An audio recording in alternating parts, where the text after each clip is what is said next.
ਮੈਂ ਸੀਨਾ ਚਾਕ ਜ਼ਾਲਿਮ ਦਾ ਕਲਮ ਦੇ ਨਾਲ ਕਰ ਵੇਸਾਂ। ਮੈਂ ਸੀਨਾ ਚਾਕ ਜ਼ਾਲਿਮ ਦਾ ਕਲਮ ਦੇ ਨਾਲ ਕਰ ਵੇਸਾਂ। ਅਮਨ ਕੀਤੇ ਮੈਂ ਹਰ ਖਤਰੇ ਦੀ ਦੋਜ਼ਖ ਤੋਂ ਗੁਜ਼ਰ ਵੇਸਾਂ। ਸ਼ਾਕਿਰ ਸ਼ੁਜਾਬਾਦੀ ਦੇ ਹੀ ਕਲਾਮ ਨਾਲ ਦੇ ਪੋਡਕਾਸਟ ਦਾ ਆਗਾਜ਼ ਕਰੇ ਸੂੰ। ਮੈਂ ਹਾਂ ਤੁਹਾਡਾ ਹੋਸਟ ਅਹਿਮਦ ਫਰਾਜ਼। ਅੱਜ ਸਾਡੇ ਨਾਲ ਮੌਜੂਦ ਹਨ ਸ਼ੋਜ਼ਬ ਅਸਕਰੀ।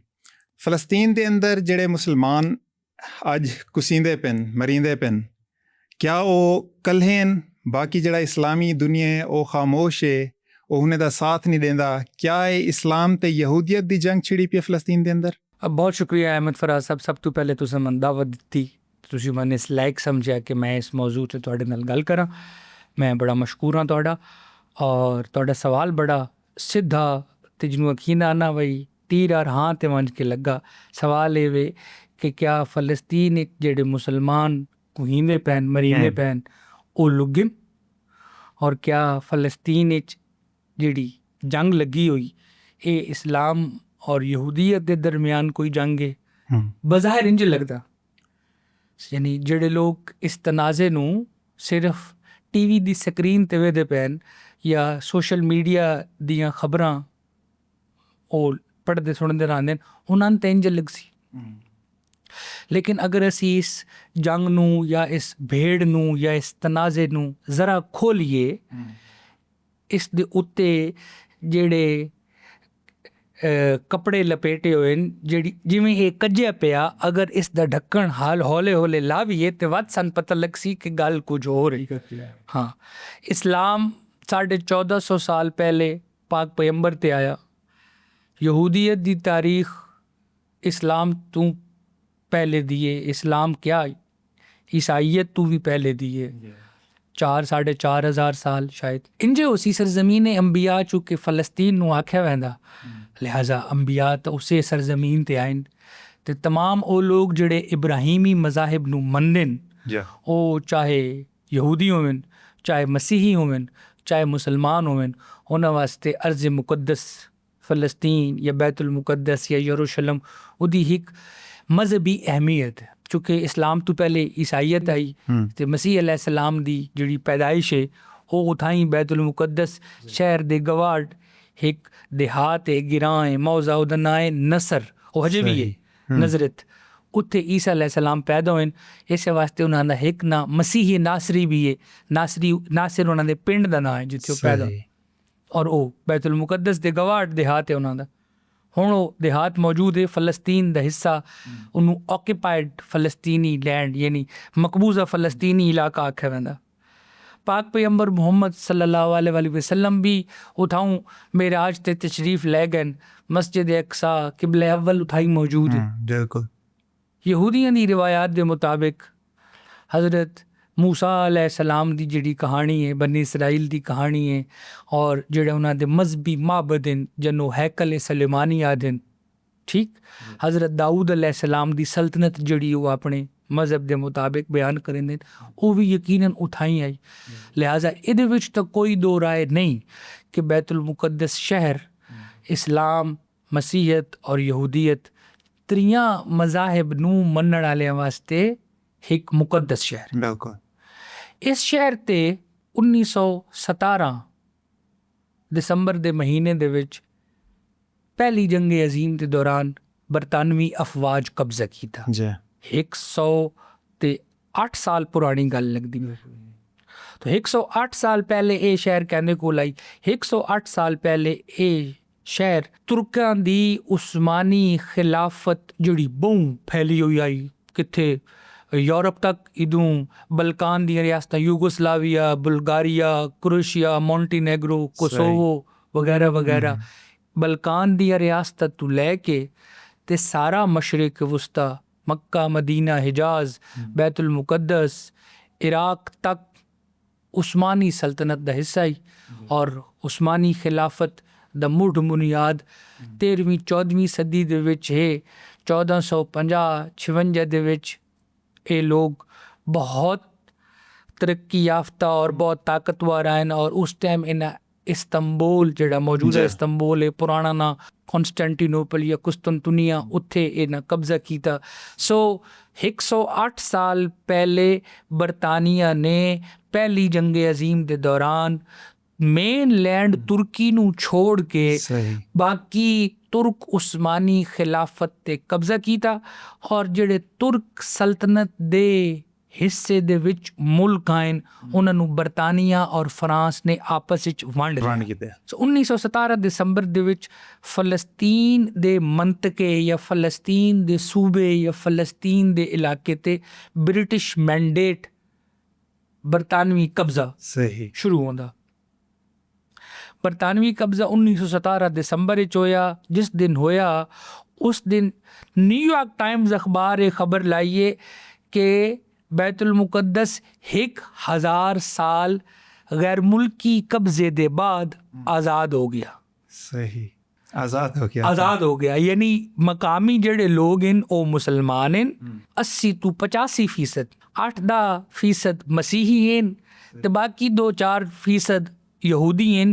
ये वो लोग हैं जेड़े इस शहर 1000 साल तुरांदे पैन या कमो बेश 600-700 साल तुरांदे पैन। अरबी सकाफत है, अरबी बोलेंदे, कोई भेड़ लड़ाई झगड़ा कोई नहीं। ਜਿਹੜੀਆਂ ਫੌਜਾਂ ਸ਼ਹਿਰ ਵਿੱਚ ਦਾਖਲ ਹੋਈਆਂ ਉਹ ਅੰਗਰੇਜ਼ ਫੌਜਾਂ ਉਹ ਯੂਰਪ ਵਿੱਚੋਂ ਆਈਆਂ ਜਾਂ ਉਸ ਅੰਗਰੇਜ਼ ਫੌਜ ਵਿੱਚ ਹਿੰਦੁਸਤਾਨੀ ਸਿਪਾਹੀ ਹਨ ਤਾਂ ਹਿੰਦੁਸਤਾਨ ਵਿੱਚੋਂ ਆਏ। ਅਜੀਬ ਜਿਹੀ ਗੱਲ ਨਹੀਂ ਲੱਗਦੀ ਕਿ ਬਈ ਹਿੰਦੁਸਤਾਨੀ ਫੌਜ ਖੁਦਾ ਨਾ ਖਾਸਤਾ ਪਾਕਿਸਤਾਨ ਦੇ ਕਿਸੇ ਸ਼ਹਿਰ ਤੇ ਕਬਜ਼ਾ ਕਰਕੇ ਆ ਕੇ ਅਸਾਂ ਇਸ ਸ਼ਹਿਰ ਨੂੰ ਆਜ਼ਾਦ ਕਰਵਾਇਆ। ਮੈਂ ਤੁਹਾਡੇ ਘਰ ਤੇ ਕਬਜ਼ਾ ਕਰਕੇ ਆਖਾਂ ਕਿ ਮੈਂ ਤੁਹਾਡਾ ਘਰ ਜਿਹੜਾ ਨਾ ਉਹ ਆਜ਼ਾਦ ਕਰਵਾਇਆ ਕਿ ਗੁਲਾਮ ਬਣਾਇਆ।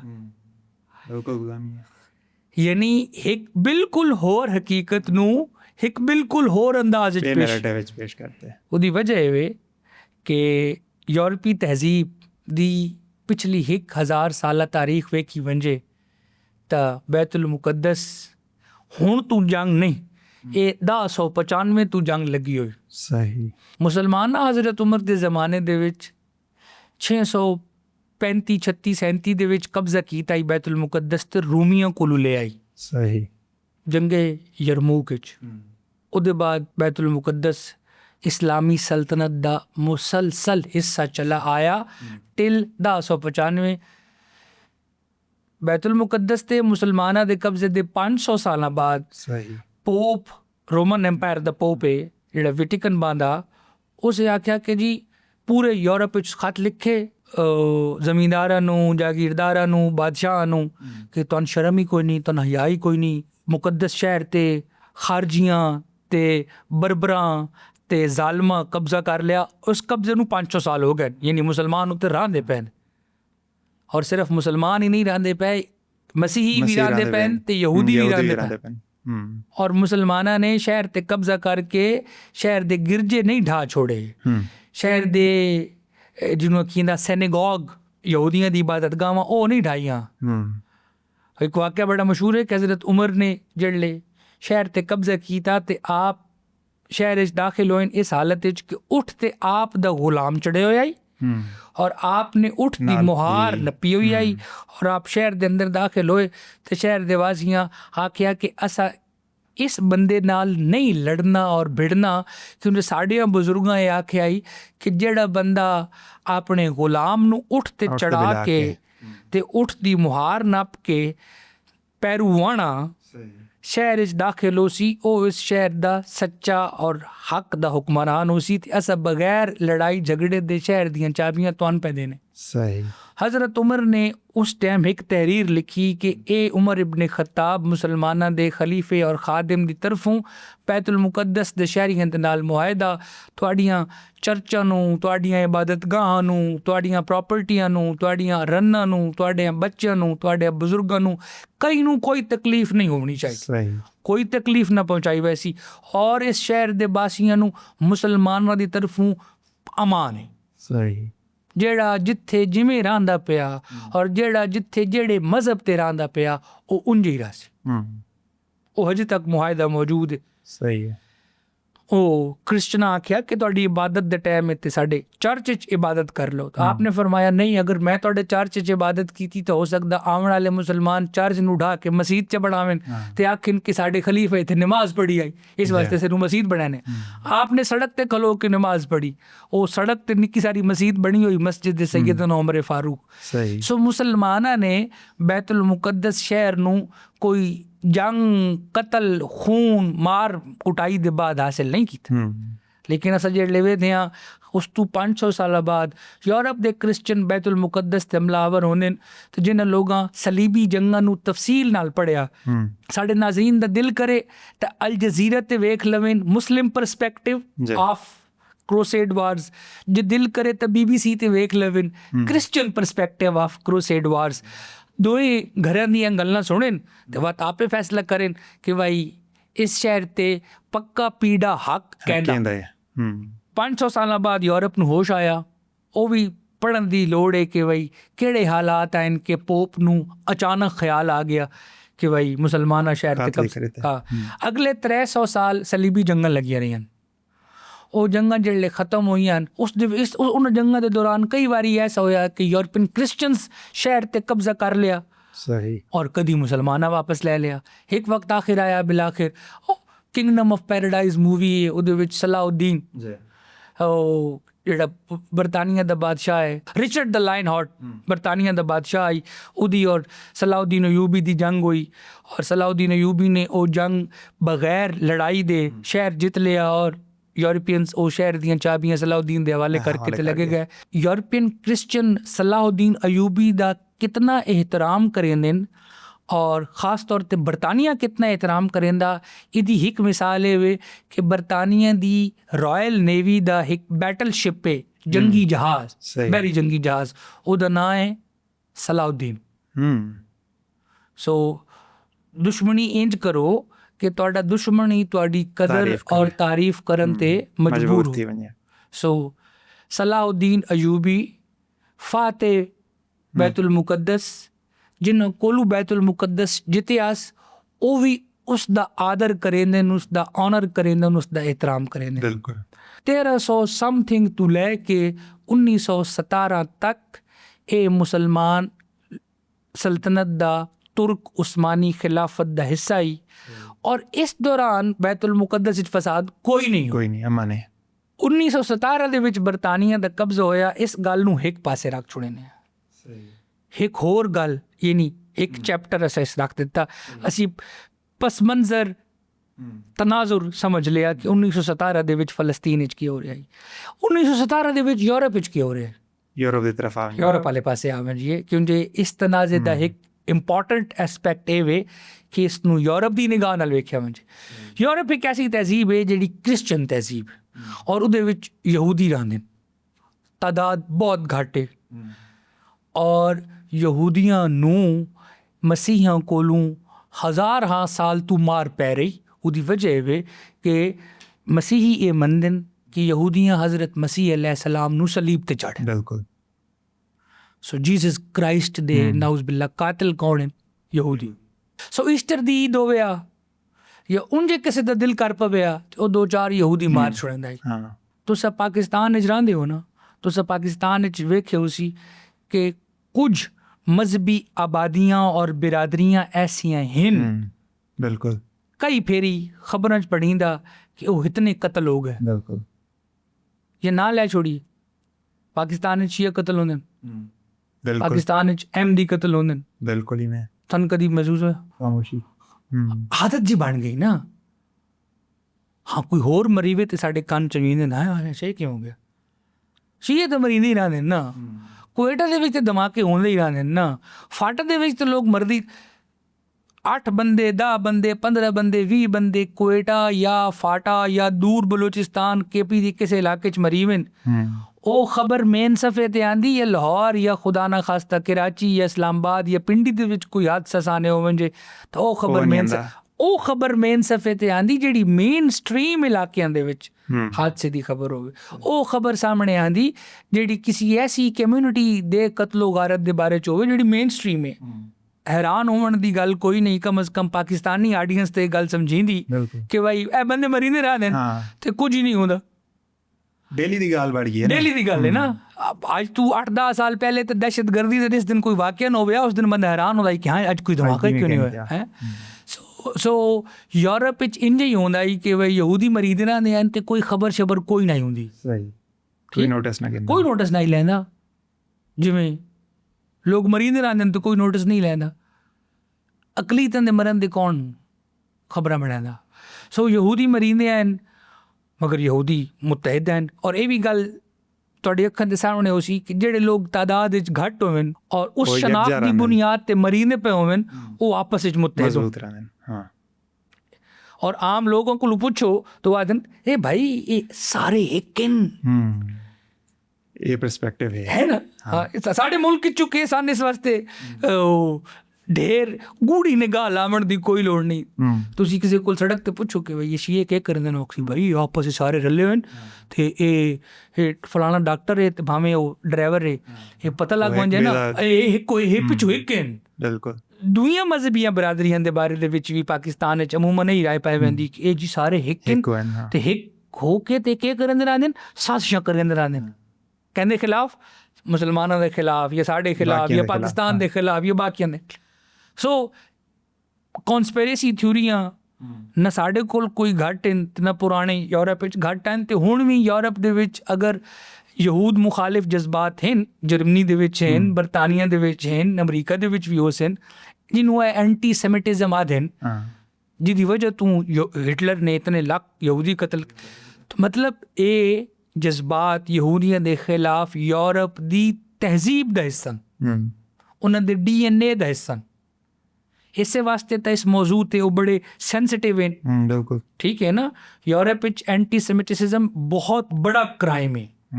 तुसी किसी भी जरिए नाल यहूद मुखालिफ गल करो तो वो मतलब बहुत ही जिवें पाकिस्तान विच ब्लास्फेमी दा कानून है, असी बड़े हसास हाँ इंजे हार यूरोपियंस यहूदी मुखालिफ कवानीन दे बारे च क्यों पिछे अजे 100 साल ही नहीं गुजरे कि ना एक पूरी नस्ल 60-70 लाख यहूदी कतल की तो या वो हजे तक शर्मिंदगी यूरोप दे मत्थे तू मिट्टी को नहीं। सो 1917 तक वेखो फ़लस्तीन ते बरतानिया और उस दे फौजां दा कब्जा हो गया। इस तू 15-20 साल पहले यूरोप विच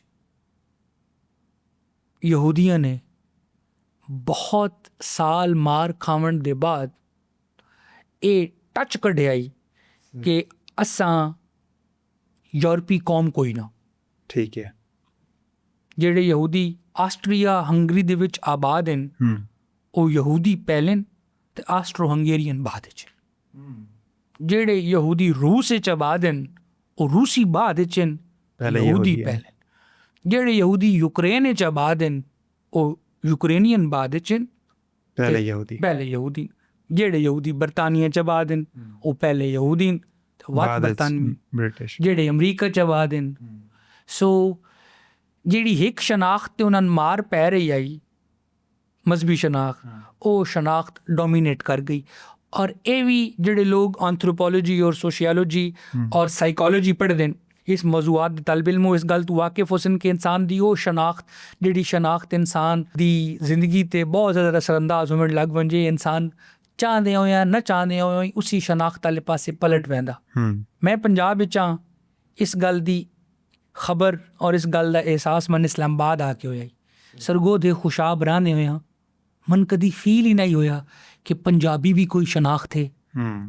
उत्थे रहने साडी शनाख्त की आई तो तुहाडी जात के पंजाब विच देहात विच कौन है तू, मतलब ये नहीं होंदा कि तेरा नाम के तेरे प्यो दा नाम के, मतलब तेरी जात के फैसला करिए कि तन कुर्सी ते बावना मंजी ते बावना या तल्ला बावना।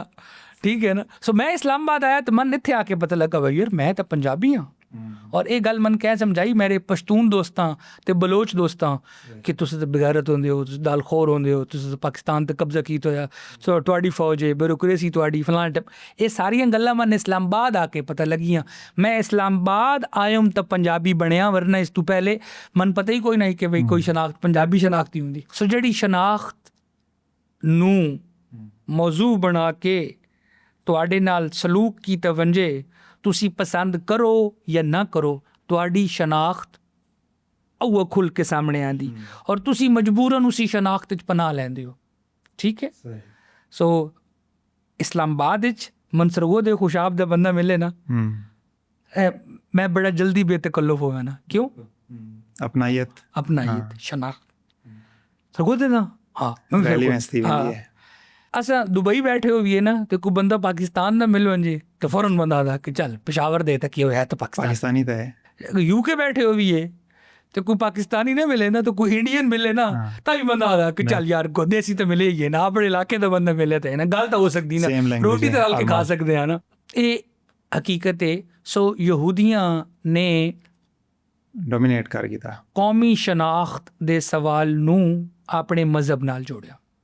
ਸੋ ਇਹ ਜਿਹੜਾ ਨਜ਼ਰੀਆ ਨਾ ਕਿ ਯਹੂਦੀ ਇੱਕ ਕੌਮ ਹਨ ਬਿਕੋਜ਼ ਆਫ ਦੇਅਰ ਰਿਲੀਜਨ, ਆਪਣੇ ਮਜ਼ਹਬ ਦੀ ਬੁਨਿਆਦ 'ਤੇ, ਦੈਟ ਇਜ਼ ਕਾਲਡ ਜ਼ਾਇਓਨਿਜ਼ਮ।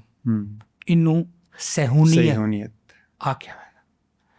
ਬੰਦੇ ਦਾ ਨਾਂ ਹੀ ਥਿਓਡੋਰ ਹਰਜ਼ਲ, ਜੰਮਿਆ ਆਸਟਰੋ ਹੰਗੇਰੀਅਨ ਐम्पायर ਵਿੱਚ ਆਈ, ਜਿਹੜੀ ਫਸਟ ਵਰਲਡ ਵਾਰ ਵਿੱਚ ਖਤਮ ਹੋ ਗਈ।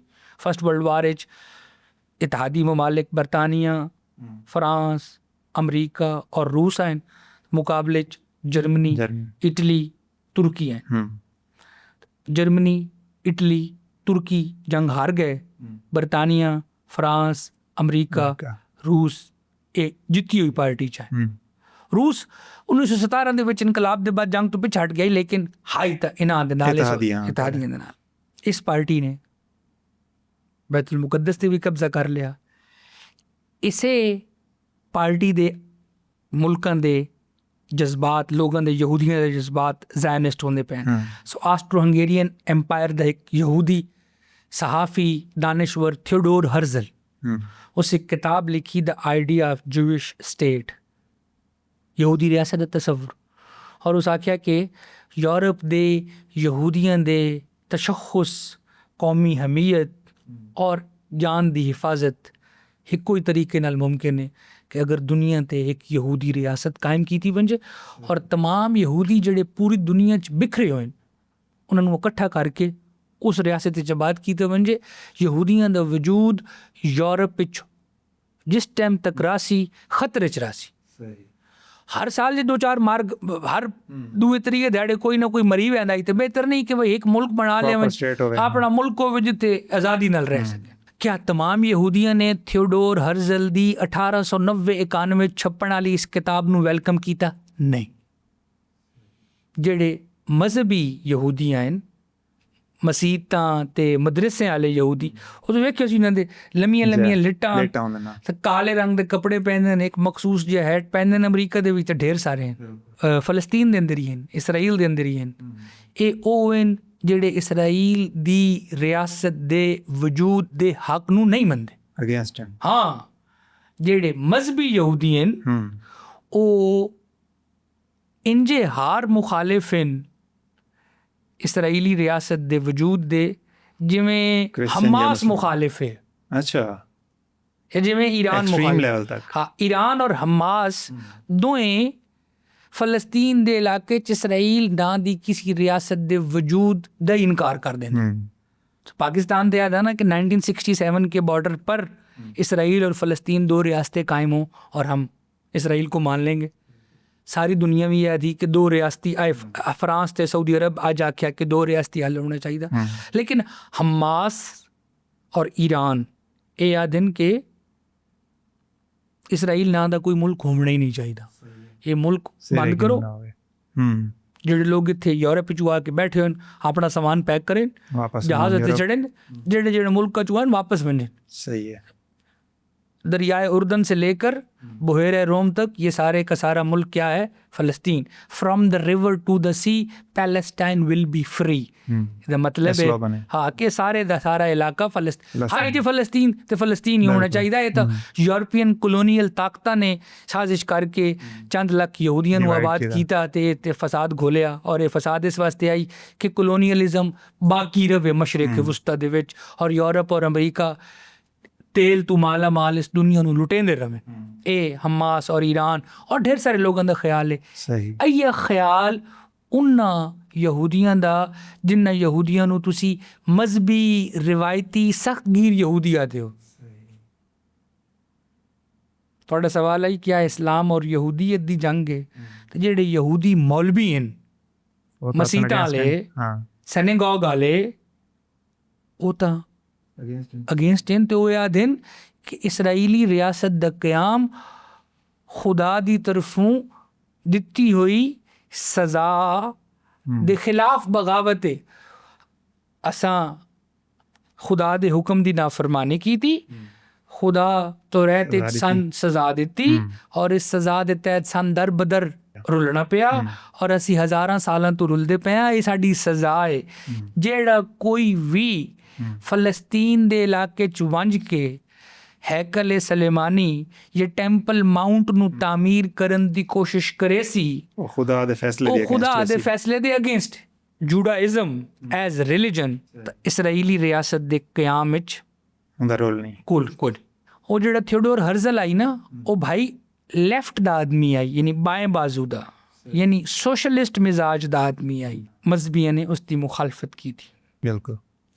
ਉਹ ਜਿਹੜਾ ਜ਼ਾਇਨਿਜ਼ਮ ਦਾ ਨਜ਼ਰੀਆ ਆਈ, ਉਹਦੀ ਹਿਮਾਇਤ ਕਰਨ ਵਿੱਚ ਕੌਣ ਲੋਕ ਹਨ? ਉਸ ਜ਼ਮਾਨੇ ਦੇ ਵੱਡੇ ਵੱਡੇ ਡਿਪਲੋਮੈਟ, ਵੱਡੇ ਵੱਡੇ ਮੁਲਕ, ਵੱਡੀ ਵੱਡੀ ਕਲੋਨੀਅਲ ਤਾਕਤ।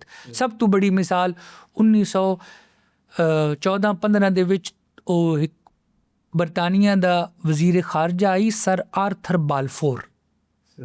ਉਹ ਜ਼ਾਇਨਿਸਟ ਹਨ। ਉਹਨਾਂ ਇਹ ਥਿਓਡੋਰ ਹਰਜ਼ਲ ਸਾਹਿਬ ਨਾ ਸਿਰਫ ਕਿਤਾਬ ਲਿਖੀ, ਬਲਕਿ ਵਰਲਡ ਜ਼ਾਇਨਿਸਟ ਕੌਂਸਲ ਜਾਂ ਆਰਗੇਨਾਈਜੇਸ਼ਨ ਨਾਂ ਦੀ ਇੱਕ ਤਨਜ਼ੀਮ ਬਣਾਈ, ਜਿਹੜੀ ਤਨਜ਼ੀਮ ਹਰ ਸਾਲ ਇਜਲਾਸ ਕਰਿੰਦੀ ਆਈ। ਬਾਸਲ ਸ਼ਹਿਰ ਹੈ ਸਵਿਟਜ਼ਰਲੈਂਡ ਦਾ, ਉੱਥੇ ਜਿਹੜਾ ਬੜਾ ਇੰਪੋਰਟੈਂਟ ਕੋਈ 1908-9 'ਚ ਇਜਲਾਸ ਹੋਇਆ। ਉਹਦੇ ਵਿੱਚ ਫੈਸਲਾ ਪਹਿਲੇ ਇਹ ਸੋਚਦੇ ਹਨ ਕਿ ਜਾਂ ਫਲਸਤੀਨ, ਜਾਂ ਮਡਗਾਸਕਰ ਤੇ ਜਾਂ ਯੂਗਾਂਡਾ, ਇਹਨਾਂ ਇਲਾਕਿਆਂ 'ਚੋਂ ਕੋਈ ਕਿਸੇ ਇਲਾਕੇ ਦੇ ਵਿੱਚ ਆਬਾਦ ਕਰ ਲਸਾਂ ਯਹੂਦੀ ਰਿਆਸਤ। ਲੇਕਿਨ ਯੂਗਾਂਡਾ ਔਰ ਮਡਗਾਸਕਰ ਉਹ ਲਿਸਟ 'ਚੋਂ ਨਿਕਲ ਗਏ ਤੇ ਫਲਸਤੀਨ ਖਾਲੀ ਰਹਿ ਗਿਆ। ਇਹ ਥਿਓਡੋਰ ਹਰਜ਼ਲ ਸਾਹਿਬ ਫਲਸਤੀਨ ਗਏ ਵੇਖਣ ਵਾਸਤੇ, ਔਰ ਵਾਪਸ ਆ ਕੇ ਨਾ ਆਪਣੇ ਲੋਕਾਂ ਨੂੰ ਆਖਿਆ ਕਿ ਦੁਲਹਨ ਤਾਂ ਤਿਆਰ ਹੈ ਸ਼ਾਦੀ ਵਾਸਤੇ, ਲੇਕਿਨ ਹਾਲਾਤ ਸਾਜ਼ਗਾਰ ਕੋਈ ਨਹੀਂ। ਉਹਨਾਂ ਦਾ ਖਿਆਲ ਹੈ ਕਿ ਲੁੱਗਾ ਇਲਾਕਾ ਉਹ ਸੀ ਤੇ ਵੰਜ ਕੇ ਕਬਜ਼ਾ ਕਰ ਲਸਾਂ। ਲੱਖਾਂ ਅਰਬ ਉੱਥੇ ਰਹਿੰਦੇ ਪਏ ਹਨ, ਉਹਨਾਂ ਦੇ ਸ਼ਹਿਰ ਹਨ, ਉਹਨਾਂ ਦੇ ਬਸਤੀਆਂ ਹਨ, ਉਹਨਾਂ ਦੇ ਦਿਹਾਤ ਹਨ, ਜ਼ਮੀਨਾਂ ਹਨ, ਕਾਰਖਾਨੇ, ਜੋ ਜ਼ਿੰਦਗੀ ਹੁੰਦੀ ਕਿਸੇ ਇਲਾਕੇ ਦੀ, ਉਸ ਤਰ੍ਹਾਂ ਇੱਕ ਵਸਦਾ ਹੋਇਆ ਮੁਲਕ ਆਈ ਜਿੱਥੇ 80 ਤੋਂ 85% ਆਬਾਦੀ ਅਰਬ ਮੁਸਲਮਾਨਾਂ ਦੀ ਆਈ, 10 ਤੋਂ 12% ਅਰਬ ਕ੍ਰਿਸਚਨ ਹਨ ਤੇ ਬਾਕੀ ਯਹੂਦੀ ਹਨ। ਉਹ ਜਿਹੜੇ 2-3% ਯਹੂਦੀ ਹਨ, ਉਹ ਵੀ ਬੜੀ ਇੰਟਰਸਟਿੰਗ ਗੱਲ ਹੈ, ਪਤਾ ਹੋਣਾ ਚਾਹੀਦਾ ਕਿ ਉੱਥੇ ਕਿਵੇਂ ਆਏ। 795-96 'ਚ ਮੁਸਲਮਾਨਾਂ ਕਬਜ਼ਾ ਕੀਤਾ ਸਪੇਨ ਤੇ 1492 ਤੱਕ ਮੁਸਲਮਾਨ ਸਪੇਨ ਤੇ ਕਾਬਜ਼ ਰਹੇ, 750 ਸਾਲ ਅੰਦਲੁਸ। ਇਹ ਉਹ ਜ਼ਮਾਨਾ ਜਿਸ ਜ਼ਮਾਨੇ 'ਚ ਯਹੂਦੀਅਤ, ਇਸਲਾਮ ਔਰ ਕ੍ਰਿਸਚੀਅਨਿਟੀ ਰਲ ਕੇ ਰਹਿਣ ਔਰ ਬੜੇ ਪੁਰਅਮਨ ਤਰੀਕੇ ਨਾਲ ਰਹਿਣ। ਇਹ ਸਾਇੰਸ ਐਂਡ ਟੈਕਨੋਲੋਜੀ ਦੀ ਜਿਤਨੇ ਵੀ ਅਸੀਂ ਅੱਜ ਇਜਾਦਾਤ ਵੇਖਦੇ ਹਾਂ, ਅਗਰ ਇਹਨਾਂ ਦੀ ਮੁੱਢ ਤਾਈਂ ਵੰਝੀਏ ਤਾਂ ਪਤਾ ਲੱਗ ਸੀ ਕਿ ਅੰਦਲੁਸ ਮੁਸਲਿਮ ਸਪੇਨ ਯੂਨੀਵਰਸਿਟੀਆਂ ਆਇਨ ਤੇ ਕਾਲਜਿਸ ਆਇਨ ਤੇ ਤਾਲੀਮ ਆਈ ਤੇ ਸਾਇੰਸਦਾਨ ਆਇਨ ਤੇ ਕਿਤਾਬਾਂ ਆਇਨ। ਇਨਸਾਨੀ ਤਹਿਜ਼ੀਬ ਦਾ ਇਰਤਕਾ ਤਰੱਕੀ ਮੁਸਲਿਮ ਸਪੇਨ ਤੋਂ ਹੈ। ਸੋ ਮੁਸਲਿਮ ਸਪੇਨ ਜਿਹੜੇ ਮੁਸਲਮਾਨਾਂ ਕੋਲ ਖੋਲੇ ਨਾ, ਸ਼ਾਹ ਰਾਡਰਿਕ ਔਰ ਅਜ਼ਾਬੇਲਾ, ਉਹਨਾਂ ਖੋਹਣ ਦੇ ਬਾਅਦ ਮੁਸਲਮਾਨਾਂ ਤਾਂ ਦੇ ਛੁੜੀ ਅਮਾਨ ਕਿ ਤੁਹਾਨੂੰ ਅਸਾਂ ਕਤਲ ਨਾ ਕरेंगे, ਤੁਸੀਂ ਸਮੁੰਦਰ ਪਾਰ ਟੱਪੋ ਤੇ ਵੰਜੋ ਵਾਪਸ ਆਪਣੇ ਅਰਬ ਤੇ ਤੁਰਕੀ ਤੇ ਜਿੱਥੇ ਤੁਸੀਂ ਆਇਆ ਹੈ। ਜਿੰਨਾ ਸਪੇਨ ਵਿੱਚ ਰਹਿਣਾ ਉਹ ਇਸਲਾਮ ਵਿੱਚ ਕਨਵਰਟ ਹੋਇਆ ਹਨ, ਉਹ ਵਾਪਸ ਆਪਣੇ ਮਜ਼ਹਬ ਤੇ ਆਵੇਂ। ਅਗਰ 700 ਸਾਲ ਪਹਿਲੇ, 600 ਸਾਲ ਪਹਿਲੇ, 500 ਸਾਲ ਪਹਿਲੇ ਤੁਹਾਡੇ ਪਿਓ ਦਾਦੇ ਇਸਲਾਮ ਕਬੂਲ ਕਰ ਲਿਆ, ਅਸਲ ਵਿੱਚ ਤੁਸੀਂ ਸਪੇਨਿਸ਼ ਕ੍ਰਿਸਚਨ ਆਏ, ਵਾਪਸ ਕ੍ਰਿਸਚਨ ਹੋ ਵੰਜੋ। ਜਿਹੜੇ ਵਾਪਸ ਕ੍ਰਿਸਚਨ ਹੋ ਵੈਸੇ ਉਹਨਾਂ ਨੇ ਕੁਝ ਨਾ ਆਖਿਆ ਵੈਸੀ, ਬਾਕੀ ਮੁਸਲਮਾਨ ਕੋਈ ਵੀ ਸਪੇਨ ਨਹੀਂ ਰਹਿ ਸਕਦਾ। ਤੁਰਕ ਉਸਮਾਨੀ ਖਿਲਾਫਤ ਆਖਿਆ ਕਿ ਤੁਸੀਂ ਇਹ 10 ਸਾਲ ਵਾਸਤੇ ਦਿਓ ਨਾ ਅਮਾਨ ਇਹਨਾਂ 1492 ਤੋਂ ਲੈ ਕੇ 1502 ਤਾਈਂ, ਤੇ ਇਹ 10 ਸਾਲ ਜਿਨ੍ਹਾਂ ਮੁਸਲਮਾਨਾਂ ਯੂਰਪ ਛੋੜ ਕੇ ਵਾਪਸ ਆਉਣ ਹੋ ਸੀ, ਤੁਰਕੀ ਉਹਨਾਂ ਨੇ ਕਬੂਲ ਕਰ ਲਿਆ ਸੀ। ਸੋ ਮੁਸਲਮਾਨਾਂ ਤਾਂ ਮਿਲ ਗਈ ਅਮਾਨ, ਤੇ ਯਹੂਦੀਆਂ ਵਾਸਤੇ ਕੋਈ ਅਮਾਨ ਕੋਈ ਨਹੀਂ। ਜੂਸ ਵਾਸਤੇ ਆਰਡਰ ਆਈ ਕਿ ਉਹ ਜਿੱਥੇ ਲੱਭੇ ਮਾਰ ਦਿਓ। तो यहूदियाँ पढ़ के बादशाह सलामत ਨੂੰ ਖਲੀਫਾ ਮੁਸਲਮਾਨਾਂ ਨੂੰ ਅਪੀਲ ਕੀਤੀ ਕਿ ਭਾਈ ਮੁਸਲਮਾਨ ਤਾਂ ਚਲੋ ਜਾਨ ਬਚਾ ਕੇ ਆਂਦੇ ਪੈਣ, ਸਾਡੇ ਵਾਸਤੇ ਕੁਝ ਕਰੋ। ਸੋ ਮੁਸਲਮਾਨਾਂ ਦੇ ਉਸਮਾਨੀ ਖਲੀਫਾ ਸ਼ਾਹ ਰਾਡਰਿਕ ਔਰ ਅਜ਼ਾਬੇਲਾ ਨੂੰ ਆਖਿਆ ਕਿ ਜਿਹੜੀ ਅਮਾਨ ਤੁਸੀਂ ਮੁਸਲਮਾਨਾਂ ਦੇ ਉਹ ਯਹੂਦੀਆਂ ਨੂੰ ਵੀ ਦਿਓ। ਉਹ ਜਿਹੜੇ ਚੰਦ ਹਜ਼ਾਰ ਯਹੂਦੀਆਂ ਨੇ ਉਹ ਜਾਨ ਬਚਾ ਕੇ ਅੰਦਲਸ ਵਿੱਚੋਂ ਤੁਰਕੀ ਕੋਲ ਆ ਗਏ। ਤੁਰਕੀ ਦਰਬਾਰ ਵਾਲਿਆਂ ਪੁੱਛਿਆ ਵੀ ਤੁਸੀਂ ਕਿੱਥੇ ਰਹਿਣਾ ਚਾਹੁੰਦੇ ਹੋ? ਉਹਨਾਂ ਆਖਿਆ ਜੀ ਹਜ਼ਾਰਾਂ ਸਾਲ ਪਹਿਲੇ ਸਾਡੇ ਪਿਓ ਦਾਦੇ ਫਲਸਤੀਨ ਵਿੱਚ ਟੁਰੇ ਆਏ, ਅਗਰ ਤੁਸੀਂ ਨਾਰਾਜ਼ ਨਾ ਹੋ ਸਾਨੂੰ ਥਾਈ ਮੰਨ ਕੇ ਰਹਿਣ ਦਿਓ ਕਿ ਯਾਰ ਤੂੰ ਥਾਈ ਮੰਨ ਕੇ ਰਹਿ ਬਣਿਓ। ਸੋ ਜਿਹੜੇ ਕ੍ਰਿਸਚਨ ਔਰ ਮੁਸਲਿਮ ਰਹਿੰਦੇ ਪੈਣ ਨਾ ਬੈਤੁਲ ਮੁਕੱਦਸ ਤੇ ਉਹ ਤਾਂ ਉਹ ਆਇਨ ਜਿਹੜੇ ਉੱਥੇ ਸਦੀਆਂ ਤੋਂ ਰਹਿੰਦੇ ਪੈਣ ਆਲਰੇਡੀ ਉਥੋਂ ਦੇ। ਹਾਂ ਇਹ ਜਿਹੜੇ ਜੂਸ 1917 15 16 ਦੇ ਵਿੱਚ ਬੈਤੁਲ ਮੁਕੱਦਸ ਰਹਿੰਦੇ ਪੈਣ ਇਹਨਾਂ ਦੀਆਂ ਹਿਸਟਰੀਆਂ ਅਗਰ ਵੇਖੀਆਂ ਵञनि ਤੇ ਉਹ ਹਨ ਜਿਹੜੇ ਯੂਰਪ ਵਿੱਚੋਂ ਜਾਨ ਬਚਾ ਇਹ ਪਹਿਲੀ ਫੇਰੀ ਨਹੀਂ ਹੋਇਆ ਕਿ ਯੂਰਪ ਵਿੱਚ ਜਾਨ ਬਚਾ ਕੇ ਯਹੂਦੀਆਂ ਫਲਸਤੀਨ ਪਨਾਹ ਲਈ ਹੋਵੇ। ਇਸ ਤੋਂ ਪਹਿਲੇ ਵੀ ਫਲਸਤੀਨੀ ਮੁਸਲਮਾਨ ਯਹੂਦੀਆਂ ਨੂੰ ਪਨਾਹ ਦਿੰਦੇ ਰਹੇ ਔਰ ਤਾਰੀਖੀ ਤੌਰ ਤੇ ਵੇਖਿਆ ਵञे ਤਾਂ ਮੁਸਲਮਾਨਾਂ ਤੇ ਯਹੂਦੀਆਂ ਦੇ ਦਰਮਿਆਨ ਤਹਿਜ਼ੀਬੀ ਜੰਗਾਂ ਕੋਈ ਨਹੀਂ ਲੇਕਿਨ ਜੂਸ ਔਰ ਕ੍ਰਿਸਚਨ ਦੇ ਦਰਮਿਆਨ ਤਹਿਜ਼ੀਬੀ ਜੰਗਾਂ ਔਰ ਕ੍ਰਿਸਚਨਸ ਨੇ ਯਹੂਦੀਆਂ ਦੀ ਨਸਲਕੁਸ਼ੀ ਹੁਣ ਤੋਂ ਨਹੀਂ ਹਜ਼ਾਰਾਂ ਸਾਲ ਤੋਂ ਕੀਤੀ। ਯੂਰਪ ਵਿੱਚ Jewish nationalism on the basis of the religion ਬੜਾ ਸਟਰੋਂਗ ਹੁੰਦਾ ਪਿਆ। ਉਹਦੀ ਵਜ੍ਹਾ ਇਹ ਕਿ ਪਰਸੀਕਿਊਸ਼ਨ ਜਾਰੀ ਹੈ ਯਾਨੀ ਮਜ਼ਹਬ ਦੀ ਬੁਨਿਆਦ ਤੇ ਯਹੂਦੀਆਂ ਨੂੰ ਮਾਰਿਆ ਜਾਂਦਾ ਯੂਰਪ ਵਿੱਚ। ਇਸ ਵਾਸਤੇ ਮਜ਼ਹਬ ਦੀ ਸ਼ਨਾਖਤ ਗਾਲਿਬ ਆ ਗਈ। ਸਰ ਆਰਥਰ ਬਾਲਫੋਰ ਬਰਤਾਨੀਆ ਦੇ ਵਜ਼ੀਰ ਖਾਰਜਾ ਬਰਤਾਨੀਆ ਨੂੰ ਵੀ ਸਮਝਣ ਦੀ ਲੋੜ ਹੈ ਇੱਕ ਐਸਾ ਮੁਲਕ ਜਿਹੜਾ ਪੂਰੀ ਦੁਨੀਆ ਤੇ ਕਾਬਜ਼ ਹੈ। ਯਾਨੀ ਅਗਰ 200-250 ਸਾਲ ਪਹਿਲੇ ਵੇਖਿਆ ਵञे ਤੇ ਅਮਰੀਕਾ ਤੋਂ ਲੈ ਕੇ ਤੇ ਆਸਟ੍ਰੇਲੀਆ ਨਿਊਜ਼ੀਲੈਂਡ ਤੱਕ ਸਾਰੀ ਦੁਨੀਆ ਦੇ ਉੱਤੇ ਅਗਰ ਕੋਈ ਇੱਕ ਕਲੋਨੀਅਲ ਤਾਕਤ ਕਾਬਜ਼ ਆਈ ਤਾਂ ਉਹ ਬਰਤਾਨੀਆ ਆਈ। ਸੋ ਦੁਨੀਆ ਦੀ ਸਭ ਬਰਤਾਨੀਆ ਅਮਰੀਕਾ ਤੋਂ ਢੇਰ ਤਾਕਤਵਰ ਮੁਲਕ ਆਈ ਜਿਹੜੇ ਉਹ ਸੁਪਰ ਪਾਵਰ ਆਈ ਕਲੋਨੀਅਲਿਜ਼ਮ ਦੇ ਜ਼ਮਾਨੇ 'ਚ। ਸੋ ਬ੍ਰਿਟਿਸ਼ ਕਲੋਨੀਅਲ ਐਮਪਾਇਰ ਦਾ ਵਜ਼ੀਰੇ ਖਾਰਜਾ ਸਰ ਆਰਥਰ ਬਾਲਫੋਰ ਫਲਸਤੀਨ ਦੇ ਬਾਰੇ ਦੇ ਵਿੱਚ ਯੂਰਪ ਦੀ ਇੱਕ ਆਰਗੇਨਾਈਜੇਸ਼ਨ ਨੂੰ ਲੈਟਰ ਲਿਖਦਾ ਕਿ ਹਿਜ਼ ਮੈਜੈਸਟੀ ਬ੍ਰਿਟਿਸ਼ ਕਰਾਊਨ ਦੀ ਹਕੂਮਤ ਇਸ ਗੱਲ ਤੇ ਖੁਸ਼ ਹੈ ਕਿ ਤੁਹਾਨੂੰ ਫਲਸਤੀਨ ਦੇ ਅੰਦਰ ਯਹੂਦੀਆਂ ਵਾਸਤੇ ਇੱਕ ਕੌਮੀ ਘਰ ਬਣਾ ਕੇ ਦਿੱਤਾ ਵञे। ਸ਼ਰਤ ਇਹ ਕਿ ਤੁਸੀਂ ਜਿਹੜੇ ਮਕਾਮੀ ਲੋਕ ਹਨ ਨਾ ਫਲਸਤੀਨੀ ਅਰਬ ਉਹਨਾਂ ਦੀ ਜ਼ਿੰਦਗੀ ਜਾਨ ਮਾਲ ਮਜ਼ਹਬ ਨੂੰ ਨੁਕਸਾਨ ਨਾ ਪਹੁੰਚਾ। ਸੋ ਬਰਤਾਨੀਆ ਅਗਰ ਫੈਸਲਾ ਕੀਤਾ ਕਿ ਉਹਦੀ ਸਲਤਨਤ ਦੇ ਕਿਸੇ ਇੱਕ ਇਲਾਕੇ ਦੇ ਵਿੱਚ ਯੂਰਪ ਦੇ ਯਹੂਦੀ ਆਬਾਦ ਕੀਤੇ ਵञनि ਤੇ ਉੱਥੇ ਉਹਨਾਂ ਨੇ ਇੱਕ ਮੁਲਕ ਬਣਾ ਕੇ ਦਿੱਤਾ ਵञे ਤੇ ਬਰਤਾਨੀਆ ਵਾਸਤੇ ਕਿਹੜੀ ਔਖ ਆਈ। ਕੋਈ ਸੁਣਾ ਸ਼ਿਪ ਬਰਤਾਨੀਆ ਦੇ ਫੌਜਾਂ ਬਰਤਾਨੀਆ ਦੀਆਂ ਬਿਲਕੁਲ ਕਾਨੂੰਨ ਬਰਤਾਨੀਆ ਦੇ ਡੋਮਿਸਾਈਲ ਦੇਵਣ ਦਾ ਫੈਸਲਾ ਬਰਤਾਨੀਆ ਕਰ ਹਾਂ ਸਿਵਲ ਡਾਕੂਮੈਂਟੇਸ਼ਨ ਸ਼ਨਾਖਤੀ ਕਾਰਡ ਨਾ ਪਤਾ ਇਹ ਸਾਰਾ ਹੋਲਡ ਇਹ ਮਰਦਮਸ਼ੁਮਾਰੀਆਂ ਕਰਾਉਣਾ ਤੇ ਬਰਥ ਸਰਟੀਫਿਕੇਟ ਬਣਾਉਣੇ ਤੇ ਡੈਥ ਸਰਟੀਫਿਕੇਟ ਬਣਾਉਣੇ ਤੇ ਤਹਿਸੀਲ ਆਫਿਸ ਬਣਾਉਣੇ ਤਾਂ ਪੁਰਾਣੀਆਂ ਰੱਤੇ ਰੰਗ ਦੀਆਂ ਕਿਤਾਬਾਂ ਹੁੰਦੀਆਂ ਨਾ ਕਿ ਪਿਓ ਦਾ ਨਾ ਕਿ ਜ਼ਾਤ ਕੇ ਵੇ ਕਾਸ਼ਤਕਾਰ ਹੈ ਕਿ ਗੈਰ ਤੁਸੀਂ ਆਪਣੇ ਹਿੰਦੁਸਤਾਨ ਪਾਕਿਸਤਾਨ ਵਿੱਚ ਹੀ ਪੁਰਾਣੀ ਤਹਿਸੀਲ ਦਫ਼ਤਰ ਲੱਗੇ ਵञो ਤੇ ਜੰਮਣ ਮਰਨ ਪਲਣ ਜੀਵਨ ਦਾ ਸਾਰਾ ਰਿਕਾਰਡ ਇਹ ਬਰਤਾਨੀਆ ਬੁਨਿਆਦੀ ਤੌਰ ਤੇ ਇੱਕ ਤਹਿਰੀਰੀ ਡਾਕੂਮੈਂਟਡ ਐਮਪਾਇਰ ਆਈ। ਸੋ ਕੌਣ ਕਿੱਥੇ ਰਹਿੰਦਾ ਕੀ ਖਾਂਦਾ ਕੀ ਪੀਂਦਾ ਕਿਵੇਂ ਜੀਂਦਾ ਵਰਨੈਕੂਲਰਸ ਤੇ ਗਜ਼ਟੀਅਰਸ ਹਰ ਸ਼ਹਿਰ ਦੇ ਬਰਤਾਨੀਆ ਸ਼ਾਇਆ ਕਰੇਂਦਾ ਹਰ 10 ਸਾਲਾਂ ਬਾਅਦ 5 ਸਾਲਾਂ ਬਾਅਦ ਕਿ ਇੰਜ ਹੋ ਰਿਹਾ ਉਂਝ ਹੋ ਰਿਹਾ। ਸੋ ਬ੍ਰਿਟਿਸ਼ ਐਮਪਾਇਰ ਵਾਜ਼ ਵੈਰੀ ਮਚ ਅ ਡਾਕੂਮੈਂਟਡ ਐਂਟਿਟੀ। ਸੋ ਉਹਨਾਂ ਨੂੰ ਪਤਾ ਹੀ ਕਿੱਥੇ ਕੌਣ ਕਿਵੇਂ ਰਹਿੰਦਾ ਪਿਆ ਉਹਦੀ ਜ਼ਾਤ ਕਿਵੇਂ ਉਹਦਾ ਕਬੀਲਾ ਕਿਵੇਂ ਉਹਦਾ ਅੰਦਾਜ਼ ਕਿਵੇਂ। ਬਰਤਾਨੀਆ ਇਹ ਫੈਸਲਾ ਕੀਤਾ ਲੰਡਨ ਨੇ ਫੈਸਲਾ ਕੀਤਾ ਮਸ਼ਰਕ ਵਸਤਾ ਦੇ ਇੱਕ ਇਲਾਕੇ ਦੇ ਵਿੱਚ ਜਿਹੜਾ ਇਲਾਕਾ ਬਾਕੀ ਜਦੀਦ ਤਰੱਕੀ ਯਾਫਤਾ ਦੁਨੀਆ ਤੋਂ ਕਾਫੀ ਦੂਰ ਹੈ ਮਸਲਨ ਅਨਕਰਾ ਤਾਂ ਨਹੀਂ ਇਸਤੰਬੁਲ ਤਾਂ ਨਹੀਂ ਦਮਿਸ਼ਕ ਤਾਂ ਨਹੀਂ ਕਾਹਿਰਾ ਤਾਂ ਨਹੀਂ ਨਾ ਇਹ ਵੱਡੇ ਵੱਡੇ ਸ਼ਹਿਰ ਹਨ। ਫਲਸਤੀਨ ਜਿੱਥੇ ਅਮੂਮਨ ਅਰਬ ਬੱਦੂ ਰਹਿੰਦੇ ਹਨ ਸਹੀ ਜਿਨ੍ਹਾਂ ਦਾ ਪੇਸ਼ਾ ਭੇਡਾਂ ਬੱਕਰੀਆਂ ਚਰਾਉਣਾ ਤੇ ਇਹ ਐਜੂਕੇਟਡ ਨਹੀਂ ਹੈ ਉਹਨਾਂ ਵਾਸਤੇ ਕੋਈ ਫਕਰ ਹੈ ਕਿ ਮਸਜਿਦ ਅਕਸਾ ਸਾਡੇ ਕੋਲ ਇੱਥੇ ਮਸਜਿਦ ਅਕਸਾ ਹੈ ਬਸ ਜਾਂ ਬਾਕੀ ਚਰਚ ਕੋਈ ਲੜਾਈ ਭਿੜਾਈ ਵਾਲਾ ਚੱਕਰ ਹੀ ਕੋਈ ਨਹੀਂ ਉੱਥੇ।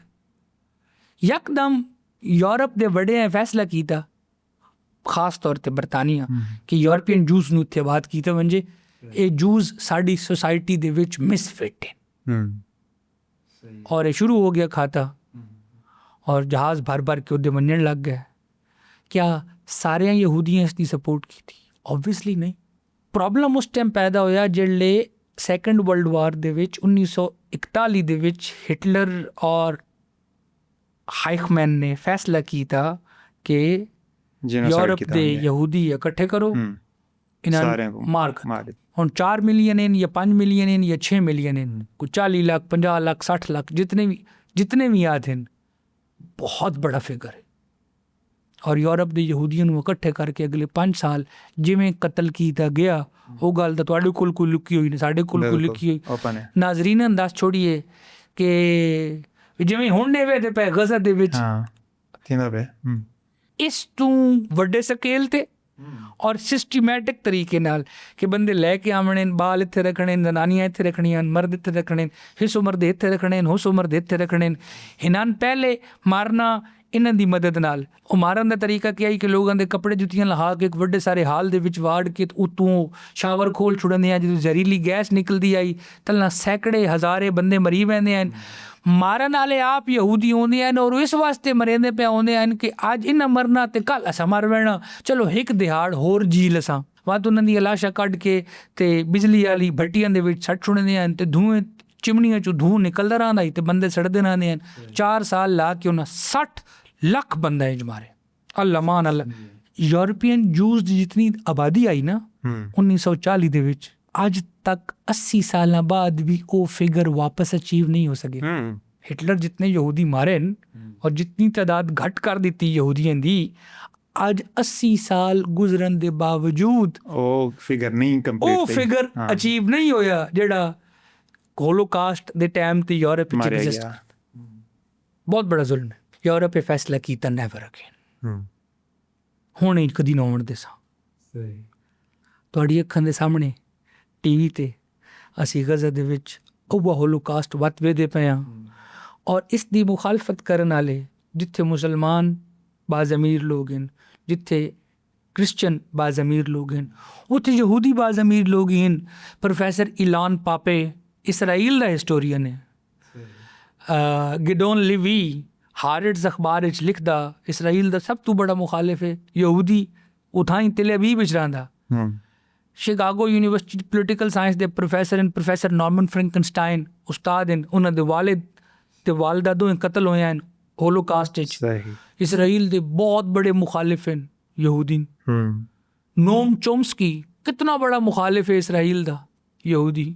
ਸੋ ਦੁਨੀਆ ਦੇ ਇੰਟਲੈਕਚੁਅਲ ਪੜ੍ਹੇ ਲਿਖੇ ਨਾਨ ਜ਼ਾਇਨਿਸਟ ਯਹੂਦੀ ਵੀ ਇਸਰਾਈਲ ਦੀ ਮੌਜੂਦਾ ਜੂਇਸ਼ ਜ਼ਾਇਨਿਸਟ ਰਿਆਸਤ ਦੇ ਮੁਖਾਲਿਫ ਹਨ। ਇਹਦੇ ਬਰਅਕਸ ਕਈ ਮੁਸਲਮਾਨ ਮੈਂ ਜਾਣਦਾ, ਕਈ ਮੁਸਲਮਾਨ ਮੁਲਕਾਂ ਨੂੰ ਮੈਂ ਜਾਣਦਾ ਜਿਹੜੇ ਇਸਰਾਈਲ ਦੀ ਮੌਜੂਦਾ ਜ਼ਾਇਨਿਸਟ ਐਂਟਿਟੀ ਦੀ ਸਪੋਰਟ ਕਰਦੇ ਨੇ। ਹਥਿਆਰ ਦੇ ਕੇ ਅਗਰ ਨਹੀਂ ਕਰਦੇ ਨਾ ਤਾਂ ਪਾਣੀ ਦੇ ਕੇ ਤਾਂ ਕਰਦੇ ਨੇ, ਹਥਿਆਰ ਦੇ ਕੇ ਨਹੀਂ ਕਰਦੇ ਤਾਂ ਤੇਲ ਦੇ ਕੇ ਤਾਂ ਕਰਦੇ ਨੇ, ਹਥਿਆਰ ਦੇ ਕੇ ਤਾਂ ਹਥਿਆਰ ਤਾਂ ਲੈਂਦੇ ਕਿਉਂ ਜੀ, ਉਹ ਬਣਾਉਂਦਾ ਨਾ, ਉਹ ਸੌਫਟਵੇਅਰ ਵੀ ਲੈਂਦੇ ਪੈਗਾਸਸ ਟਾਈਪ ਦੇ ਸੌਫਟਵੇਅਰ, ਜਾਸੂਸੀ ਕਰਨ ਵਾਲੇ, ਆਪਣੇ ਦੁਸ਼ਮਣਾਂ ਨੂੰ ਮੁਕਾਉਣ ਵਾਲੇ। ਸੋ ਈਜਿਪਟ ਬਰਾਹ ਰਾਸਤ ਸ਼ਰੀਕ ਹੈ ਇਸ ਜੰਗ ਵਿੱਚ, ਉਰਦਨ ਬਰਾਹ ਰਾਸਤ ਸ਼ਰੀਕ ਹੈ ਇਸ ਜੰਗ ਵਿੱਚ। UAE ਔਰ ਬਹਿਰੇਨ ਔਰ ਮੋਰੋਕੋ ਔਰ ਸੁਡਾਨ ਜਿਨ੍ਹਾਂ ਇਸਰਾਈਲ ਨੂੰ ਇਹਨਾਂ ਸਾਰੇ ਹਾਲਾਤ ਦੇ ਬਾਵਜੂਦ ਇਸ ਹਾਲਤ ਵਿੱਚ ਤਸਲੀਮ ਕੀਤਾ, ਜ਼ਾਲਿਮ ਦੇ ਨਾਲ ਰਲ ਕੇ ਭਿੜਨ ਦੇ ਨਾਲੋਂ ਉਹਦੇ ਪਿੱਛੋਂ ਖਲੋ ਕੇ ਉਹਦੇ ਹੱਕ 'ਚ ਨਾਰੇ ਲਾਉਣ ਨਾਲ ਵੀ ਤਾਂ ਬੰਦਾ ਜ਼ਾਲਿਮ ਦਾ ਸਾਥੀ ਸ਼ੁਮਾਰ। ਇਸਲਾਮ ਔਰ ਯਹੂਦੀਅਤ ਦੀ ਜੰਗ ਹੋਵਿਆ ਤੇ ਇਹ ਮੁਸਲਮਾਨ ਮੁਲਕਾਂ ਦੇ ਬਾਦਸ਼ਾਹ, ਜਾਰਡਨ ਦੀ ਤਾਂ ਹਾਸ਼ਮੀ ਸਲਤਨਤ ਹੈ, ਅੱਲਾ ਦੇ ਰਸੂਲ ਦੀ ਨਸਲ ਵਿੱਚੋਂ ਹੈ ਸਾਡਾ ਉਹ ਬਾਦਸ਼ਾਹ ਜਿਹੜਾ ਹੈ। ਲਫ਼ਜ਼ ਕੋਈ ਨਹੀਂ ਉਸਦੇ ਕਿਰਦਾਰ ਨੂੰ ਬੁਰਾ ਭਲਾ ਆਖਣ ਵਾਸਤੇ, ਲਫ਼ਜ਼ ਕੋਈ ਨਹੀਂ। ਨੇਤਨਯਾਹੂ ਨਾਲ ਤਾਂ ਕੀ ਗੱਲ ਕਰੀਏ, ਉਹ ਤਾਂ ਐਲਾਨੀਆਂ ਦੁਸ਼ਮਣ ਹੈ। ਇਹ ਜਿਹੜੇ ਮੁਨਾਫਿਕੀਨ ਇਹਨਾਂ ਨਾਲ ਨਾ ਕੀ ਕਰੀਏ, ਮਸਲਾ ਤਾਂ ਹੈ ਦੇਖੋ ਨਾ। ਸੋ ਇਸਲਾਮ ਔਰ ਯਹੂਦੀਅਤ ਦੀ ਜੰਗ ਹੋਵੇ ਤੇ ਦੁਨੀਆ ਸਾਰੀ ਦੇ ਯਹੂਦੀ ਇਸਰਾਈਲ ਨਾਲ ਹੋਵੇ ਨਾ, ਦੁਨੀਆ ਸਾਰੀ ਦੇ ਮੁਸਲਮਾਨ ਫਲਸਤੀਨ ਨਾਲ ਹੋਵੇ ਨਾ, ਤੇ ਯਹੂਦੀ ਉੱਥੇ ਆਏ ਹੋਵੇ ਨਾ ਤੇ ਭਿੜਦੇ ਪਏ ਹੋਵੇ ਨਾ, ਉਹਨਾਂ ਦੇ ਨਾਲ ਰਲ ਕੇ ਫਲਸਤੀਨੀ ਮੁਸਲਮਾਨਾਂ ਦੇ ਖਿਲਾਫ। ਤੇ ਤੁਸੀਂ ਤੇ ਮੈਂ ਰਲ ਕੇ ਵਰਦੀਆਂ ਪਾ ਕੇ ਤੇ ਬੰਦੂਕਾਂ ਚੱਕ ਕੇ ਤੇ ਗਜ਼ਾ ਪਹੁੰਚੇ ਹੋ ਵੀ ਆ ਹਮਾਸ ਤੇ ਫਲਸਤੀਨੀਆਂ ਦੀ ਹਮਾਇਤ ਵਾਸਤੇ। ਤੁਸੀਂ ਵਰਦੀਆਂ ਪਾ ਕੇ ਉਹਦੇ ਕੋਈ ਨਹੀਂ ਗਏ, ਸਾਡੀ ਵਰਦੀ ਵਾਲੀ ਫੌਜੀ ਉਹਦੇ ਕੋਈ ਨਹੀਂ ਗਈ, ਤੇ ਕਿਸੇ ਮੁਸਲਮਾਨ ਮੁਲਕ ਦੀ ਵਰਦੀ ਵਾਲੀ ਫੌਜ ਉਹਦੇ ਕੋਈ ਨਹੀਂ ਪਈ। ਤੇ ਅਮਰੀਕਾ ਔਰ ਯੂਰਪ ਦੇ ਸਾਰੇ ਯਹੂਦੀ ਉਹ ਵਰਦੀਆਂ ਪਾ ਕੇ ਇਸਰਾਈਲ ਕੋਈ ਨਹੀਂ ਪਹੁੰਚ ਗਏ। ਇਹਦਾ ਮਤਲਬ ਇਹ ਕਿ ਜੰਗ ਇਸਲਾਮ ਔਰ ਯਹੂਦੀਅਤ ਦੀ ਤਨ ਰਹੀ। ਸਵਾਲ ਇਹ ਪੈਦਾ ਹੁੰਦਾ ਕਿ ਜੰਗ ਹੈ ਕਿਹੜੀ ਸ਼ਾਇਦ। ਹਾਂਜੀ ਸਰ ਜੀ, ਜੰਗ ਇਹ ਮੈਂ ਫਲਾਣੀ ਨਸਲ ਤੋਂ ਹਾਂ ਔਰ ਫਲਾਣੀ ਨਸਲ ਤਾਂ ਅੱਲਾ ਦੀ ਪਸੰਦੀਦਾ ਨਸਲ ਹੈ। ਅੱਲਾ ਇਹ ਕਾਇਨਾਤ ਸਾਡੇ ਵਾਸਤੇ ਬਣਾਈ ਹੈ, ਅਸਾਂ ਤਾਂ ਨਬੀਆਂ ਦੀ ਔਲਾਦ ਚੋਂ ਹਾਂ। ਇਹ ਇਨਸਾਨ ਬਜ਼ਾਹਿਰ ਲੱਗਦੇ ਪਏ ਮਗਰ ਸਾਡੇ ਤੋਂ ਕਮ ਤਰ ਇਨਸਾਨ ਹੈ। ਹੁਣ ਇਹ ਸੋਚ ਪਾਕਿਸਤਾਨ ਦੇ ਪੰਜਾਬ ਵਾਲੇ ਤੇ ਸਰੈਕੀ ਬੈਲਟ ਦੇ ਬੰਦਿਆਂ ਵਾਸਤੇ ਨਵੀਂ ਕੋਈ ਨਹੀਂ ਹੋਣੀ। ਸਾਡੇ ਇਲਾਕਿਆਂ ਦੇ ਵਿੱਚ ਵੀ ਉਹ ਸੋਚੇ ਇਹ ਹੈ ਨਾ, ਬਿਲਕੁਲ ਐਗਜ਼ਿਸਟ ਕਰੇ। ਹਾਂ, ਇਹ ਮੁਸੱਲੀ ਹੈ ਤਾਂ ਇਹ ਕਮੀ, ਇਹ ਲੈਸਰ ਇਨਸਾਨ ਹੈ, ਹਾਂਜੀ, ਇਹ ਸੈਯਦ ਹੈ, ਇਹ ਸੁਪੀਰੀਅਰ ਇਨਸਾਨ। ਮੈਂ ਐਸੇ ਇਲਾਕੇ 'ਚ ਵੀ ਬਹਿਣਾ ਜਾਣਦਾ ਐਸੇ ਬੰਦਿਆਂ ਨੂੰ, ਸੈਯਦ ਬਾਦਸ਼ਾਹ ਨੂੰ ਬੰਦਾ ਆਖੇ ਨਾ अस्सलाम वालेकुम तो नाराज़ हो वेंदा, ਨਾਲ ਸੈਯਦ ਬਾਦਸ਼ਾਹ ਵੀ ਆਖੋ नहीं वो नाराज़ हो वेंदा ये गल आख के तू उमती कौन होना मन अस्सलाम वालेकुम आखण वाला, सन कोई तेरी दुआ की लोड़ है। अस्सलाम वालेकुम का मतलब होंदा ना कि अल्लाह पर सलामती। साढ़े इलाके च रिवाज है सैयद नूं वेख के आखे वेंदा बिस्मिल्लाह शाह जी, सलाम तो है ना, उमतियां दा उमतियां नाल सलाम होंदा। उमती दी की औकात है कि सैयद नूं सलाम करे, सलाम होंदा बराबरी दे विच, ते लिहाजा उमतियां दा काम है उमतियां नूं सलाम देवन। सैयद नूं वेख के करें बिस्मिल्लाह शाह जी, बा सैयद सलाम ही नहीं करे दे। हाँ किहड़ी शै तू असां के हाँ आलम, असां आला ना, हुण आल नबी औलाद अली नाल तू सलाम करे से, उन्हें को सलाम दिया थोड़ी जैसे। हाँ तेरी ये औकात कि तू सन सलाम देवे, असां कोई तेरे सलाम दे मोहताज हो। सईदां ते गैर सईदां दी शादियां कदी नहीं हुई साढ़े इलाके च, कदी हुई मैं तो कदी नहीं देखी। सो एक सुपीरियरिटी इनफीरियरिटी साढ़े सरैकी बिरावन तां मतलब समझावना औखा कोई नहीं। अस अपनी अखल वेदे पे लईए मुजफ्फरगढ़, डेरा गाजी खान, जामपुर, मुल्तान, बहावलपुर, भावलनगर, ये सारे इलाके, खुशाब, बकर, साढ़े इलाके दे विच लगे आओ ताने नज़र आवे सी। मैं अगे आगाज़ ते आखी को पहले पुछदन कौन है तू, ये मतलब ये नहीं होंदा कि तू अपना नाम दस, ये मतलब होंदा कि तू दस तेरी जात के वे, ताकि फैसला करिए कि तन मंजी ते भावना कि तला भावना, तन शीशे वाले गिलास च पानी देवना कि स्टील वाले गिलास च पानी देवना, ये तन मिट्टी वाला जिहड़ा होंदा हाँ ਉਹਦੇ ਵਿੱਚ ਪਾਣੀ ਦੇਵਣਾ। ਸੋ ਇਹ ਸੁਪੀਰੀਅਰਿਟੀ ਇਨਫੀਰੀਅਰਿਟੀ ਕੰਪਲੈਕਸ ਹੈ ਜੂਜ਼ ਆਫ ਇਜ਼ਰਾਈਲ। ਇਹ ਮੰਨ ਕੇ ਟੁਰਦੇ ਨੇ ਕਿ ਸਾਰਾ ਇਲਾਕਾ ਸਾਡਾ, ਤੌਰਾਤ ਵਿੱਚ ਲਿਖਿਆ ਹੋਇਆ ਕਿ ਇਹ ਇਲਾਕਾ ਸਾਡਾ।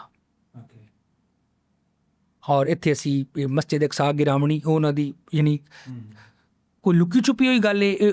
ਆਰਗੇਨਾਈਜੇਸ਼ਨ ਆਫ ਇਸਲਾਮਿਕ ਕੰਟਰੀਜ਼ 1970 ਦੀ ਦਹਾਈ ਦੇ ਆਗਾਜ਼ ਵਿੱਚ ਬਣੀ ਆਈ ਇਸ ਵਾਸਤੇ ਕਿ ਇੱਕ ਯਹੂਦੀ ਨੇ ਵੰਜ ਕੇ ਮਸਜਿਦ ਅਕਸਾ 'ਚ ਅੱਗ ਲਾਈ ਆਈ। सही ਉਹ ਮੰਨਦੇ ਨੇ ਕਿ ਮਸਜਿਦ ਅਕਸਾ ਢਾਣੀ, ਇੱਥੇ ਹੈਕਲ ਸਲੇਮਾਨੀ ਬਣਾਉਣਾ, ਇੱਥੇ ਇਹ ਕਰਨਾ ਤੇ ਉਹ ਕਰਨਾ। ਜਿਹੜੇ ਲੋਕ ਮੌਜੂਦਾ ਇਸਰਾਈਲ ਦੀ ਹਕੂਮਤ ਵਿੱਚ ਹਨ ਉਹ ਸਾਰੇ ਦੇ ਸਾਰੇ ਇੰਨੇ ਹੀ ਹਨ ਜਿਵੇਂ ਤੁਸੀਂ ਸਾਡੇ ਅਲਕਾਇਦਾ ਦੇ ਦਹਿਸ਼ਤਗਰਦਾਂ ਤੋਂ ਕਹਿੰਦੇ ਨੇ ਅਲਕਾਇਦਾ ਵਾਲੇ ਤੇ ਦਾਇਸ਼ ਵਾਲੇ। ਇਸ ਵਕਤ ਇਸਰਾਈਲ ਦੇ ਵਿੱਚ ਯਹੂਦੀਆਂ ਦੀ ਦਾਇਸ਼ ਦੀ ਹਕੂਮਤ ਨੇਤਨਯਾਹੂ ਦੇ ਵਿੱਚ, ਔਰ ਜੋ ਕਰਿੰਦੇ ਪੈਣ ਕੀ ਫਰਕ ਹੈ। ਦਾਇਸ਼ ਜੋ ਕੁਝ ਕੀਤਾ ਉਹਦੇ ਵਿੱਚ ਔਰ ਨੇਤਨਯਾਹੂ ਜੋ ਕੁਝ ਕਰ ਰਿਹਾ ਕੀ ਫਰਕ ਹੈ। ਅਫਸੋਸ ਦੀ ਗੱਲ ਇਹ ਵੇ ਕਿ ਇਹ ਮਾਮਲਾ ਸਿਰਫ ਇਸਰਾਈਲ ਵਿੱਚ ਨਹੀਂ ਹੈ। ਮਜ਼ੀਦ ਢੱਕਣ ਖੋਲੋ ਦੇਗਚੀ ਦਾ ਤੇ ਤੁਹਾਨੂੰ ਇਸ ਭੈੜੀ ਜਿਹੀ ਸਾਲਣ ਦੇ ਵਿੱਚ ਟਰੰਪ ਹੀ ਨਜ਼ਰ ਆਵੇ ਸੀ, ਜੋ ਬਾਈਡਨ ਹੀ ਨਜ਼ਰ ਆਵੇ ਸੀ। ज़ायनिज़्म ये अकीदा है कि फ़लस्तीन की सरज़मीन यहूदियों की है और वहाँ आबाद लाखों फ़लस्तीनियों का कोई हक़ नहीं है जो वहाँ सदियों से रह रहे हैं कि वो वहाँ उस ज़मीन को अपना घर कह सकें। सो जेल्ले उन्हें इसराइल बनाया 7.5 लाख फ़लस्तीनी 11 फ़लस्तीनी शहरां चों डंडे दे जोर ते मार कुट के कड्ढे गए हैं। ये गज़ा रिफ्यूजी कैंप है, खान यूनस रिफ्यूजी कैंप है, मगरबी किनारा रिफ्यूजी कैंप है। 22-25 लाख फलस्तीनी उत्थे रहंदे ने, उत्थे 100 बस्तियां बना के 7 लाख इसराइली आबाद कीती होई ने। हुण अमलन पुराने फलस्तीन विच फलस्तीन ना दी काई शै काई नहीं रह गई, हर पासे इसराइल दा कब्जा। मनसूबा है वे कि 20-25 लाख गज़ा दे बाशिंदे जेड़े हैं उन्हां ने या समुंदर विच लोड़ छोड़ो या भुख तू मार छोड़ो या ਬੰਦੂਕਾਂ ਤੇ ਬੰਮਾਂ ਨਾਲ ਮਾਰ ਛੋੜੋ। ਪਲਾਸਟਿਕ ਦੀਆਂ ਟੈਂਟਾਂ ਤੇ ਇਸਰਾਈਲ F-35 ਨਾਲ ਬੰਬਾਰੀ ਕਰੇਗਾ। मतलब शर्म आती है, दुश्मन किसे समझे मोहसिन, दुश्मनी के भी कुछ मेयार हुआ करते हैं। F-35 स्टेल्थ बंबर ਜਿਹੜਾ ਨਜ਼ਰ ਹੀ ਨਹੀਂ ਆਉਂਦਾ, ਉਹਦੇ ਨਾਲ ਤੁਸੀਂ ਬਾਲਾਂ ਨੂੰ ਕਤਲ ਕਰਨਾ ਜਿਹੜੇ ਜ਼ਮੀਨ ਤੇ ਪਏ ਹੋਏ ਟੈਂਟਾਂ 'ਚ। ਸੋ ਇਸਰਾਈਲੀ ਰਿਆਸਤ बकौल इसराइल दियाँ अपनियां तंजीमां दे कल बैतुस्सलाम इसराइल दी मारूफ NGO आख्या कि Israel is committing genocide not only in Gaza but they are following the same strategy for West Bank as well. So ਉਹ ਮਗਰਬੀ ਕਿਨਾਰੇ ਔਰ ਫਲਸਤੀਨ ਵਿੱਚ ਲੱਖਾਂ ਇਨਸਾਨਾਂ ਦੀ ਨਸਲਕੁਸ਼ੀ ਕਰ ਰਿਹਾ ਔਰ ਦੁਨੀਆ ਸਾਰੀ ਇਸ ਗੱਲ ਨੂੰ ਮੰਨਦੀ। ਇਹ ਜੰਗ ਇਸਲਾਮ ਔਰ ਯਹੂਦੀਅਤ ਦੀ ਨਹੀਂ, ਇਹ ਜੰਗ ਯਹੂਦੀਆਂ ਦੇ ਭੈੜਿਆਂ ਦੀ ਮਜ਼ਲੂਮ ਲੋਕਾਂ ਨਾਲ ਹੈ। ਔਰ ਇੱਕ ਇਨਸਾਨ ਹੋਣ ਦੇ ਨਾਤੇ ਤੁਸੀਂ ਵੇਖੋ ਕਿ ਉਹ ਚਾਹੇ ਨਿਊਯਾਰਕ ਹੋਵੇ, ਚਾਹੇ ਲੰਡਨ ਹੋਵੇ, ਚਾਹੇ ਮੈਡਰਿਡ ਹੋਵੇ, ਯੂਰਪੀਅਨ ਯੂਨੀਵਰਸਿਟੀਆਂ, ਅਮਰੀਕਨ ਯੂਨੀਵਰਸਿਟੀਆਂ ਦੇ ਬੱਚੇ, ਉਹਨਾਂ ਦੇ ਲੋਕ ਉਹ ਹੁਣ ਖੁੱਲ੍ਹ ਕੇ ਬੋਲਣ ਲੱਗ ਗਏ। ਔਰ ਮੇਰਾ ਖਿਆਲ ਇਹ ਵੇ ਕਿ ਕੌਮੀ ਆਜ਼ਾਦੀ ਵਾਸਤੇ ਕੁਰਬਾਨੀਆਂ ਦਿੱਤੀਆਂ ਮੈਨੀਆਂ ਮੁਸਲਮਾਨਾਂ, ਹਿੰਦੁਸਤਾਨ ਦੇ ਮੁਸਲਮਾਨਾਂ ਕਿਤਨੀਆਂ ਕੁਰਬਾਨੀਆਂ ਦਿੱਤੀਆਂ, ਵੀਅਤਨਾਮੀਆਂ ਕਿਤਨੀਆਂ ਕੁਰਬਾਨੀਆਂ ਦਿੱਤੀਆਂ, ਇਰਾਕੀਆਂ ਕਿਤਨੀਆਂ ਕੁਰਬਾਨੀਆਂ ਦਿੱਤੀਆਂ ਉਸ ਨੇ, ਅਫਗਾਨਾਂ ਕਿਤਨੀਆਂ ਕੁਰਬਾਨੀਆਂ ਦਿੱਤੀਆਂ। ਆਜ਼ਾਦੀ ਵਾਸਤੇ ਕੁਰਬਾਨੀਆਂ ਦੇਣੀਆਂ ਪਾਉਂਦੀਆਂ। ਲੇਕਿਨ ਦੁੱਖ ਇਹ ਵੇ ਕਿ ਹੁਣ ਇੰਟਰਨੈਟ ਦਾ ਜ਼ਮਾਨਾ ਤੇ ਸੋਸ਼ਲ ਮੀਡੀਆ ਤੇ ਟਿਕਟਾਕ ਤੇ ਫੇਸਬੁੱਕ ਤੇ ਰੀਲਾਂ, ਉਹ ਜਿਹੜੀ ਕੁਰਬਾਨੀ ਸ਼ੋਦੇ ਦੇਂਦੇ ਪੈਣ ਨਾ, ਉਹ ਅਸੀਂ ਜਿਹੜੇ ਮੋਬਾਈਲ ਖੁੱਲ੍ਹੇ ਆ ਸਾਡੇ ਅੱਖਾਂ ਦੇ ਸਾਹਮਣੇ ਆ ਵੈਂਦੀ। ਤੇ ਇਹ ਪਹਿਲੀ ਵਾਰੀ ਤਾਂ ਨਹੀਂ ਕਿ ਫਲਸਤੀਨੀ ਮਰੀਂਦੇ ਪੈਣ ਤੇ ਨਹੀਂ ਮਰੀਂਦੇ ਪੈਣ, ਇਹ ਤੱਕ ਤਸਲਸੁਲ ਹੈ 80 ਸਾਲਾਂ ਦਾ। 7 ਅਕਤੂਬਰ 2023 ਨੂੰ Norman Frankenstein, again professor of political science at Chicago, ਉਹਦਾ ਉਹ ਵੀਡੀਓ ਕਲਿੱਪ ਮੌਜੂਦ ਹੈ ਜਿਹਦੇ ਕੋਲ ਕੋਈ ਪੁੱਛਦੇ ਨੇ ਕਿ 7 ਅਕਤੂਬਰ ਨੂੰ ਹਮਾਸ ਜੋ ਕੀਤਾ ਤੁਸੀਂ ਇਹਦੇ ਬਾਰੇ 'ਚ ਕੀ ਆਦੇ। ਪੀਰਸ ਮੋਰਗਨ ਆਪਣੇ ਸ਼ੋਅ ਵਿੱਚ ਪੁੱਛਦਾ, ਸਹੀ ਅਨਸੈਂਸਰਡ ਵਿਦ ਪੀਰਸ ਮੋਰਗਨ ਵਿੱਚ, ਤਾਂ ਉਹਨੂੰ ਆਦਾ ਕਿ ਪੀਰਸ ਸੋਚ ਇਕਲਮੇ ਵਾਸਤੇ ਕਿ ਉਹ ਜਿਹੜੇ ਗੈਟੋਜ਼ ਔਰ ਕਨਸੈਂਟਰੇਸ਼ਨ ਕੈਂਪ ਆਏ ਨਾਜ਼ੀ ਜਰਮਨੀ ਦੇ, ਜਿੱਥੇ ਯਹੂਦੀਆਂ ਨੂੰ ਮਾਰਿਆ ਜਾਂਦਾ ਇੱਕ ਸਿਸਟਮੈਟਿਕ ਤਰੀਕੇ ਨਾਲ, ਉੱਥੇ ਇੱਕ ਕੈਂਪ ਵਿੱਚ 400 ਯਹੂਦੀਆਂ ਇਹ ਸੋਚ ਲਿਆ ਕਿ ਅਸੀਂ ਸੋਟੀਆਂ ਨਾਲ ਤੇ ਵਟਿਆਂ ਨਾਲ ਤੇ ਡੰਡਿਆਂ ਨਾਲ ਕਿਉਂ ਨਾ ਬਗਾਵਤ ਕਰ ਦੇਵੀ, ਔਰ ਬਜਾਏ ਇਸ ਦੇ ਕਿ ਇਹ ਨਾਜ਼ੀ ਤੈਅ ਕਰਨ ਇਹਨਾਂ ਸਾਨੂੰ ਕਦੇ ਮਾਰਨਾ, ਅਸੀਂ ਆਪ ਇਹਨਾਂ ਦੇ ਨਾਲ ਭਿੜ ਵੰਜੀਏ ਤੇ ਅਸੀਂ ਤਾਂ ਮਰੀਵਣਾ ਹੀ ਹੈ ਨਾ, ਕੱਲ ਅੱਜ ਮਰੀ ਵਸਾਂ, ਲੇਕਿਨ ਕਮ ਅਜ਼ ਕਮ ਕੋਈ ਥੋੜੀ ਸਾਰੀ ਬਗਾਵਤ, ਥੋੜੀ ਸਾਰੀ ਬਹਾਦਰੀ, ਥੋੜੀ ਸਾਰੀ ਗੈਰਤ ਦਾ ਮੁਜ਼ਾਹਰਾ ਤਾਂ ਕਰੀਏ, ਥੋੜਾ ਜਿਹਾ ਤਾਂ ਭਿੜੀਏ ਹੀ ਸਹੀ ਅਸਾਂ ਵੀ। ਸਹੀ। ਔਰ ਉਹ 400 ਕੈਦੀ ਯਹੂਦੀਆਂ ਜਰਮਨੀ ਦੇ ਨਾਜ਼ੀਆਂ ਦੇ ਖਿਲਾਫ ਬਗਾਵਤ ਕੀਤੀ। ਉਸ ਬਗਾਵਤ ਵਿੱਚ ਉਹਨਾਂ ਦੀਆਂ ਜ਼ਨਾਨੀਆਂ ਹੀ ਮਰੀ ਗਈਆਂ, ਉਸ ਦਿਨ 2-4 ਜਰਮਨ ਔਰਤਾਂ ਹੀ ਮਾਰੀਆਂ ਗਈਆਂ, 2-4 ਜਰਮਨ ਬਾਲ ਹੀ ਮਾਰੇ ਗਏ। ਸਾਡੇ ਵੇਖਣ ਵਾਲਿਆਂ ਨੂੰ ਚਾਹੀਦਾ ਕਿ ਮੂਵੀ ਵੇਖਣ ਅ ਬॉय ਇਨ ਅ ਸਟ੍ਰਿਪਡ ਪਾਜਾਮਾ, ਅ ਬॉय ਇਨ ਅ ਸਟ੍ਰਿਪਡ ਪਾਜਾਮਾ, ਹੋਲੋਕਾਸਟ ਤੇ ਮੂਵੀ ਬੇਸਡ ਹੈ। ਉਹ ਜਿਹੜਾ ਨਾਜ਼ੀ ਅਫਸਰ ਹੈ ਨਾ, ਉਹ ਵਿਦ ਫੈਮਿਲੀ ਉੱਥੇ ਰਹਿੰਦਾ, ਤਾਂ ਉਹਦੇ ਜ਼ਿੰਮਾ ਕਿ ਇਤਨੇ ਹਜ਼ਾਰ ਯਹੂਦੀ ਤੈਂ ਆਪਣੀ ਨਿਗਰਾਨੀ 'ਚ ਗੈਸ ਚੈਂਬਰ 'ਚ ਮਾਰ ਕੇ ਤੇ ਉਹਨਾਂ ਦੀ ਲਾਸ਼ਾਂ ਸਾੜਨੀਆਂ। ਤੇ ਉਹ ਕੌਨਸੈਂਟਰੇਸ਼ਨ ਕੈਂਪ ਵਿੱਚ ਉਹ ਉੱਥੇ ਰਹਿੰਦਾ, ਤੇ ਉਹਦਾ ਬੱਚਾ 8-9 ਸਾਲਾਂ ਦਾ, ਉਹ ਕੈਂਪ ਉਹ ਆਪਣੇ ਘਰੋਂ ਨਿਕਲ ਕੇ ਨਾ ਤੇ ਕੈਂਪ ਦੇ ਯਹੂਦੀਆਂ ਬੱਚਿਆਂ ਦੇ ਕੋਲ ਵੰਜ ਕੇ ਉੱਠੀ ਵੰਡ ਲੱਗ ਪੈਂਦਾ, ਉਹਨਾਂ ਨਾਲ ਦੋਸਤੀ ਕਰ ਲੈਂਦਾ। ਹੁਣ ਬਸ ਮੈਂ ਫਿਲਮ ਦਾ ਪਲਾਟ ਹੀ ਸੁਣਾਉਣ ਲੱਗ ਗਿਆ, ਗਲਤ ਗੱਲ। ਹੋਰ ਇੱਕ ਦਿਨ ਉਹਨਾਂ ਦੇ ਨਾਲ ਉਹ ਲਕੀਰ ਵਾਲੇ ਕੱਪੜੇ ਹੁੰਦੇ ਨਾ ਯਹੂਦੀਆਂ ਦੇ, ਅਗਰ ਤੁਸੀਂ ਵੇਖੀ ਉਹਨੂੰ ਪੁਰਾਣੀਆਂ ਤਸਵੀਰਾਂ ਤੇ ਉਹਨਾਂ ਲਕੀਰ ਵਾਲੇ ਕੱਪੜੇ ਆਪਣੇ ਦੋਸਤ ਕੋਲ ਲੈ ਕੇ ਪਾ ਲੈਂਦਾ। ਤੇ ਉਸ ਦਿਨ ਉਹ ਬਾਲਾਂ ਨੂੰ ਮਾਰਨ ਦਾ ਆਰਡਰ ਹੋਇਆ ਹੁੰਦਾ, ਉਹ ਸਾਰੇ ਬਾਲ ਉਹਦੇ ਹੀ ਮਾਰ ਦਿੱਤੇ। ਉਹ ਨਾਜ਼ੀ ਅਫਸਰ ਦਾ ਬੱਚਾ ਹੀ ਉਹਦੇ ਵਿੱਚ ਲਗਾ ਹੁੰਦਾ। ਉਹ ਬੜੀ ਹਾਰਟ ਟਚਿੰਗ ਮੂਵੀ। ਸੋ ਜੋ ਕੁਝ ਹੋ ਰਿਹਾ ਇਸਰਾਈਲ ਦੇ ਹੱਥੋਂ ਫਲਸਤੀਨੀਆਂ ਦੇ ਨਾਲ, ਉਹ ਜੈਨੋਸਾਈਡ ਹੈ। ਔਰ ਉਸ ਦੀ ਮੁਖਾਲਫਤ ਕਰਨ ਵਾਲੇ ਵੱਡੇ ਲੋਕਾਂ ਦੇ ਵਿੱਚ ਯਹੂਦੀ, ਨਾਰਮਨ ਫਰੈਂਕਨਸਟਾਈਨ ਪੀਰਸ ਮੋਰਗਨ ਨੂੰ ਆਦਾ, ਉਹ ਜਿਵੇਂ ਚੰਦ ਯਹੂਦੀ ਮਕਤੂਲਾਂ ਇਹ ਫੈਸਲਾ ਕੀਤਾ ਕਿ ਅਸੀਂ ਭਿੜ ਵੰਜੀ, ਮਰਨ ਤੋਂ ਪਹਿਲੇ ਇੱਕ ਆਖਰੀ ਚੀਖ ਹੀ ਮਾਰ ਛੋੜੀਏ।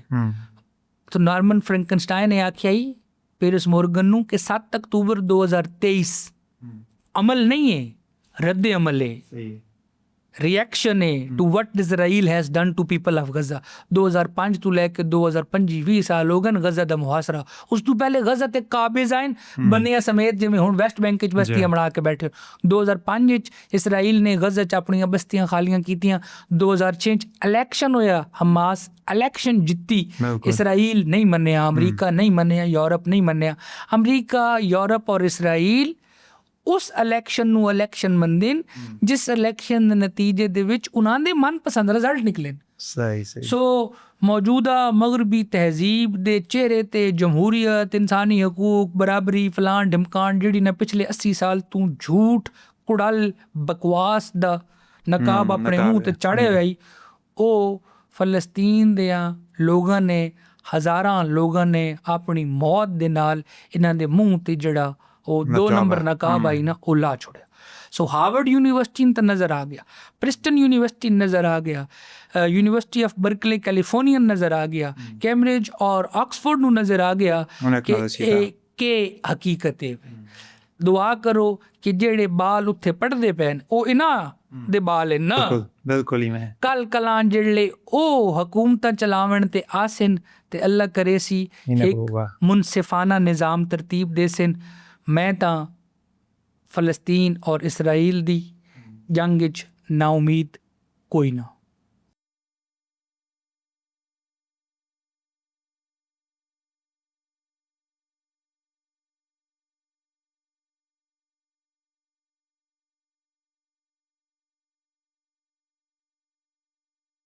दुनिया ते जिहड़ी भी कम्यूनिटी इल्म और इनोवेशन, साइंस और तख्लीकीयत, टैक्नोलॉजी दे विच अगे वध सी, वो सर्वाइव करे सी। अल्लाह दा फैसला। अल्लाह कुरान पाक च आख्या कि जो कुछ भी जेड़े कि तुहाडे चों अशजा उन्नास यानी बहादुर तरीन लोग हो सन और जेड़े आलम उन्नास यानी आलिम तरीन लोग हो सन, वो दुनिया ते हुक्मरानी करे सन। आलम इस्लाम या ओरिएंटल वर्ल्ड, मशरकी दुनिया ਦੀ ਨਾਕਾਮੀ ਦੀ ਬੜੀ ਵਜ੍ਹਾ ਪਿਛਲੇ 300 ਸਾਲ ਤੋਂ ਇਲਮ ਤੋਂ ਮਹਿਰੂਮੀ ਆਈ, ਔਰ ਇਲਮ ਤੋਂ ਮਹਿਰੂਮ ਸਨ ਰੱਖਿਆ ਗਿਆ ਕਿਸੇ ਵਜ੍ਹਾ ਤੋਂ। ਲੇਕਿਨ ਉਹ ਮਹਿਰੂਮੀ ਮੇਰੇ ਖਿਆਲ ਵਿੱਚ ਸਾਊਥ ਈਸਟ ਏਸ਼ੀਅਨ ਨੇਸ਼ਨਸ ਜਿਹੜੀਆਂ ਹਨ, ਸਾਊਥ ਕੋਰੀਆ ਵੇਖੋ, ਜਾਪਾਨ ਵੇਖੋ, ਚੀਨ ਵੇਖੋ, ਤਾਈਵਾਨ ਵੇਖੋ, ਇਹਨਾਂ ਮੁਲਕਾਂ ਨੇ ਇਲਮ, ਸਾਇੰਸ, ਟੈਕਨੋਲੋਜੀ, 5th ਜਨਰੇਸ਼ਨ ਜਿਹੜੀ ਟੈਕਨੋਲੋਜੀ ਹੈ ਉਹ ਆਰਟੀਫਿਸ਼ੀਅਲ ਇੰਟੈਲੀਜੈਂਸ। ਸੋ ਫਿਊਚਰ ਜਨਰੇਸ਼ਨ ਜਿਹੜੀ ਹੈ ਜਾਂ ਫਿਊਚਰ ਸੈਂਚੁਰੀ ਜਿਹੜੀ ਹੈ ਜਾਂ ਫਿਊਚਰ ਵਰਲਡ ਜਿਹੜਾ ਹੈ ਅਗੇਨ ਉਹ ਇਲਮ ਆਲੇ ਤੋਂ ਬਿਲੋਂਗ ਕਰੇਂਦਾ ਔਰ ਇਲਮ ਮੁੰਤਕਿਲ ਹੁੰਦਾ ਪਿਆ ਮਗਰਿਬ ਤੋਂ ਮਸ਼ਰਿਕ ਵਾਲੇ ਪਾਸੇ।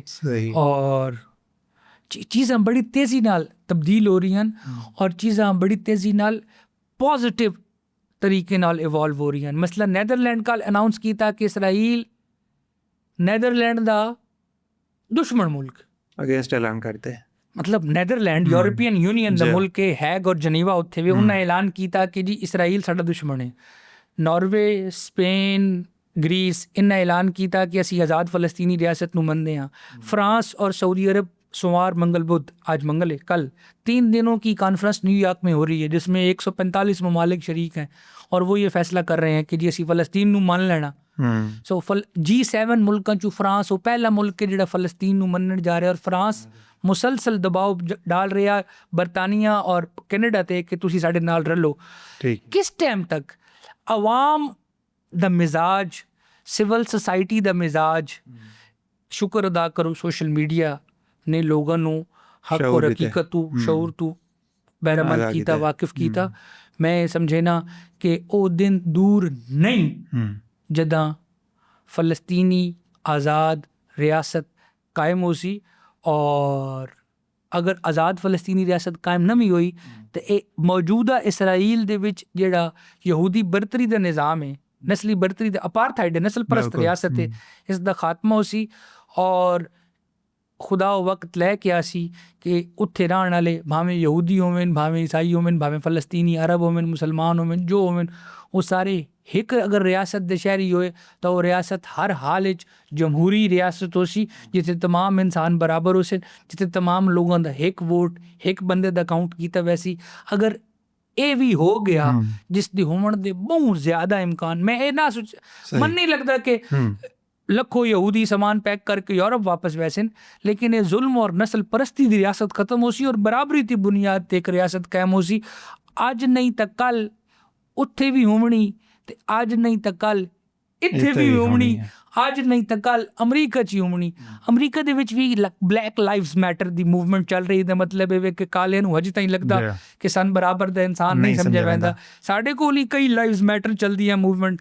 साडे जेहड़े पैराफरी दे इलाके हैं, बलोचिस्तान फाटा दे लोग गिला करेंदे कि सन तां उंज यार इंसान ने मनदे, जिवें लाहौर ते पेशावर ते कोयटा ते कराची ते इस्लामाबाद के लोगों ने मरकजी शहरों के लोगों की जान होर कीमती, देहातां ते मुजाफात के लोगों की जान, लेकिन एक वक्त आना कि जिहदे सारा कुछ बराबर गज़ा अक़वाम मुत्तहिदा ते बाकी जिहड़े आलमी इदारे क्या ਉਹ ਗਜ਼ਾ ਦੇ ਮੁਸਲਮਾਨਾਂ ਦੀ ਹੈਲਪ ਵਾਸਤੇ ਕੋਈ ਕਾਰਵਾਈਆਂ ਕਰਿੰਦੇ ਪਏ? ਬਿਲਕੁਲ ਕਰਨ ਦੇ ਪਏ। ਯੂਨਾਈਟਿਡ ਨੇਸ਼ਨਸ ਦਾ ਜਿਹੜਾ ਇਦਾਰਾ ਇਸ ਕੰਮ ਵਾਸਤੇ UNRWA UNRWA ਉਹਨੂੰ ਇਸਰਾਈਲ ਬੈਨ ਕੀਤਾ ਹੈ, ਵਰਨਾ ਬਾਕੀ ਤੇ ਸਾਰੀ ਦੁਨੀਆ ਉਸ ਦੇ ਨਾਲ ਹੈ।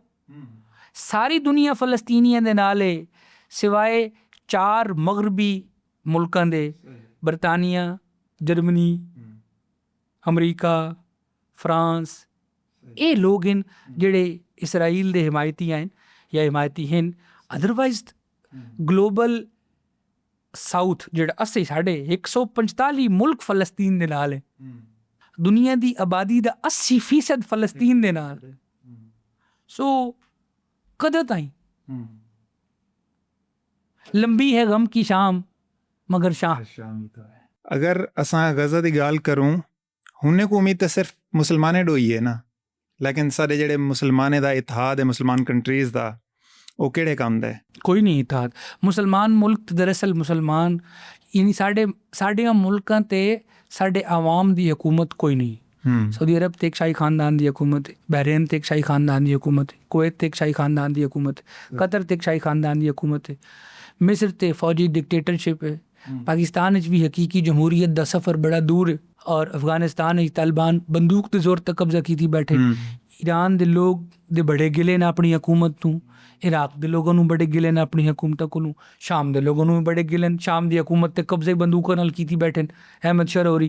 ठीक है ना। जिस दिन मुसलमान मुल्कां दे विच उन्हां दियां अपनियां आबादियां दी जमहूरी हुकूमतां कायम होसन, उस दिन फ़लस्तीन आज़ाद है। फ़लस्तीन दी नाकामी या गुलामी दे विच एक वजह यह भी है कि मुस्लिम मुआशरियां दे विच काबिज़ डिक्टेटर्स किसी होर दी मर्जी नाल इंपोज किते गए बैठे हो। सो सिर्फ गज़ा फ़लस्तीन च नहीं है, छोटे छोटे गज़ा तो होर मुस्लिम मुल्कां दे विच भी नज़र आने। बस उत्थे इसराइली फौज नहीं मार रही, किरदार कहानी सारा कुछ इंतजार है, बस वर्दियां ते परचमा दा फर्क है। हाँ। मशरिक़ वस्ता दे अंदर अमन क्यों ज़रूरी है? मशरिक़ वस्ता दे अंदर अमन इस वास्ते ज़रूरी है कि दुनिया दे विच अमन बहुत ज़रूरी है। दुनिया दा अमन कित्थों निकलदा? मशरिक़ वस्ता मैं इस वास्ते नहीं आदा पे कि मशरिक़ वस्ता दे विच मक्का मदीना ते बैतुल मुक़द्दस ते फलाने ढमकाने। दुनिया दे 2 वड्डे जियोपॉलिटिकल एक्सपर्ट्स होके गुजरे, एक दा नाम अल्फ्रेड थायर महान, एक दा नाम जॉन मैकेंडर्स। एक आदा कि दुनिया दा हुकूमत वो करे सी जिहड़ी दुनिया दे समुद्रां ते काबिज़ हो सी। सो अमरीका दुनिया के समुद्रां ते काबिज़ होए बैठा हुकूमत कर रहा। दूआ आई कि दुनिया ते काबिज़ हो सी जेड़ा यूरेशिया ते काबिज़ होवे सी। यूरेशिया बनता ब्लैक सी दा इलाका, इसराइल, फ़लस्तीन, तुर्की, रूस, ये जेड़ा हार्ट लैंड है, जेड़ा हार्ट लैंड ते काबिज़ हो सी वो दुनिया ते हुकूमत करे सी। सो मशरिक़ वस्ता दे विच Middle East is the heart of globe. जिस टाइम तक तुहाडा दिल ठीक कोई नहीं होना, उस टाइम तक बाकी आज़ाद ठीक होने नहीं। सो सारी दुनिया दा क्रॉस रोड चौक जिथे तहजीबां आके मिलदियां ने, जिथे मशरिक ते मगरिब हिक होंदे ना, वो जाके मशरिक वस्ता और ख़ास तौर ते खित्ता फ़लस्तीन, ख़ास तौर ते बैतुल मुक़द्दस शहर, जिस शहर ते दुनिया दे 3 इब्राहिमी मज़ाहिब दा कलीम है। कहना मुसलमानां दा मस्जिद अक्सा, क्रिश्चियंस दा कि उत्थे हज़रत ईसा अलैहिस्सलाम दी जाए विलादत ते यहूदियां दा कि उत्थे हैकल सलेमानी या माबद दाऊदी आई। इस शहर नूं पुर अमन शहर होना चाहिए, अमन दा शहर होना चाहिए। ये जिस टाइम तक नहीं होना, उस टाइम तक असले दे कारखाने चलते रहने ते लखां करोड़ां इंसान मरीदे रहने। आखिर ये अमन किवें अचीव कीता बन सकदे? रियलाइजेशन दे नाल। रियलाइजेशन यानी बीमारी दा हल कदा शुरू होंदा जिहड़े तुसी पहले मन मंजो कि तुहानू बीमारी है। मन शुगर होवे और मैं ना मन्ना और मिठा खाधी रखा तो के वे मौत ही है ना। मौत तो है ही है, बुरी मौत तकलीफां सह के अंजर पंजर कटा के ते वत मरसा। ते जे आज मन वंजा कि मन शुगर है ते मिठा खावना छोड़ देवां ते वर्जिश करना शुरू कर देवां ते डॉक्टरां दी गल मनना शुरू कर देवां ते कल कला हो सकदा एक बेहतर स्टेट ते पहुंच वंजा। ये रियलाइजेशन बहुत ज़रूरी है वे कि दुनिया अनजस्ट नाल नहीं चल सकती। मौला अली दा कॉल है कि हुकूमतें कुफ्र से चल सकती हैं, जुल्म से नहीं चल सकती। ਸੋ ਫਲਸਤੀਨ ਦੇ ਅੰਦਰ ਨਿਜ਼ਾਮ ਜ਼ੁਲਮ ਦਾ, ਦੁਨੀਆ ਦੇ ਅੰਦਰ ਨਿਜ਼ਾਮ ਜ਼ੁਲਮ ਦਾ ਸਾਡੀ ਅੱਖਾਂ ਦੇ ਸਾਹਮਣੇ ਨਾ, ਕਿ ਸਾਰੀ ਦੁਨੀਆ ਦੇ ਮੁਲਕ ਆਖਣ ਫਲਸਤੀਨ ਆਜ਼ਾਦ ਕਰੋ ਤਾਂ ਫਲਸਤੀਨ ਆਜ਼ਾਦ ਨਹੀਂ ਹੋਣਾ ਅਗਰ ਅਮਰੀਕਾ ਆਖ ਛੋੜੇ ਕੇ ਨਾ ਕਰੋ। ਇਹ ਜਿਹੜਾ ਵੀਟੋ ਵਾਲਾ ਸਿਸਟਮ ਹੈ, ਸਾਰੀ ਦੁਨੀਆ ਦੇ ਮੁਲਕਾਂ ਦੀ ਗੱਲ ਇੱਕ ਪਾਸੇ ਤੇ ਅਮਰੀਕਾ ਦੀ ਗੱਲ ਇੱਕ ਪਾਸੇ, ਤੇ ਅਮਰੀਕਾ ਦੀ ਗੱਲ ਮੰਨੀ ਜਾਂਦੀ। ਤੇ ਕਿਤਨੇ 100 ਵਾਰੀ ਅਮਰੀਕਾ ਇਸਰਾਈਲ ਵਾਸਤੇ ਵੀਟੋ ਕਰ ਚੁੱਕਿਆ। ਜਿਸ ਦਿਨ ਇਹ ਰਿਅਲਾਈਜੇਸ਼ਨ ਹੋਵੇ ਸੀ ਨਾ ਲੋਕਾਂ ਨੂੰ, ਤਾਂ ਲੋਕਾਂ ਨੂੰ ਹੁੰਦੀ ਵੈਂਦੀ ਨਾ, ਹੌਲੇ ਹੌਲੇ ਲੋਕਾਂ ਦਾ ਸ਼ਊਰ ਵੱਧਦਾ ਵੈਂਦਾ, ਔਰ ਹਰ ਪਾਸੇ ਵੱਧਦਾ ਵੈਂਦਾ, ਔਰ ਹਰ ਮਾਮਲੇ 'ਚ ਵੱਧਦਾ ਵੈਂਦਾ। ਬਿਲਕੁਲ। ਅਗੇਨ फैज साहब पादन लंबी है गम की शाम मगर शाम। क्या मसला फ़लस्तीन दा दूर रियासती हल मुमकिन है? अकल दा तकाजा ते वे कि एक मुल्क बनाओ पुरअमन होवे, जिथे सारे लोग बराबरी दी शर्त होवन, भावें यहूदी होवन, भावें ईसाई होवन, भावें मुसलमान होवन। जे मैंने जन्ने निज़ाम पसंद नहीं वो बस ते चाहे तो लग वंजे साइड ते दिवे। हाँ, जन बराबरी वाला निज़ाम पसंद नहीं वो अपनी वक्री मस्जिद बना लवे, किसी जंगल ही लगा वंजे, किसी होर लगा वंजे। अदरवाइज दुनिया बराबरी दी बुनियाद ते आज नहीं तो कल पहुँचनी। तो बात भावें 2 रियासती हल होवे या 1 रियासती हल होवे, उतना भावें फ़लस्तीन होवे या इसराइल होवे, अगर इंसानी आज़ादियाँ, बराबरियाँ, जमहूरी हकूक।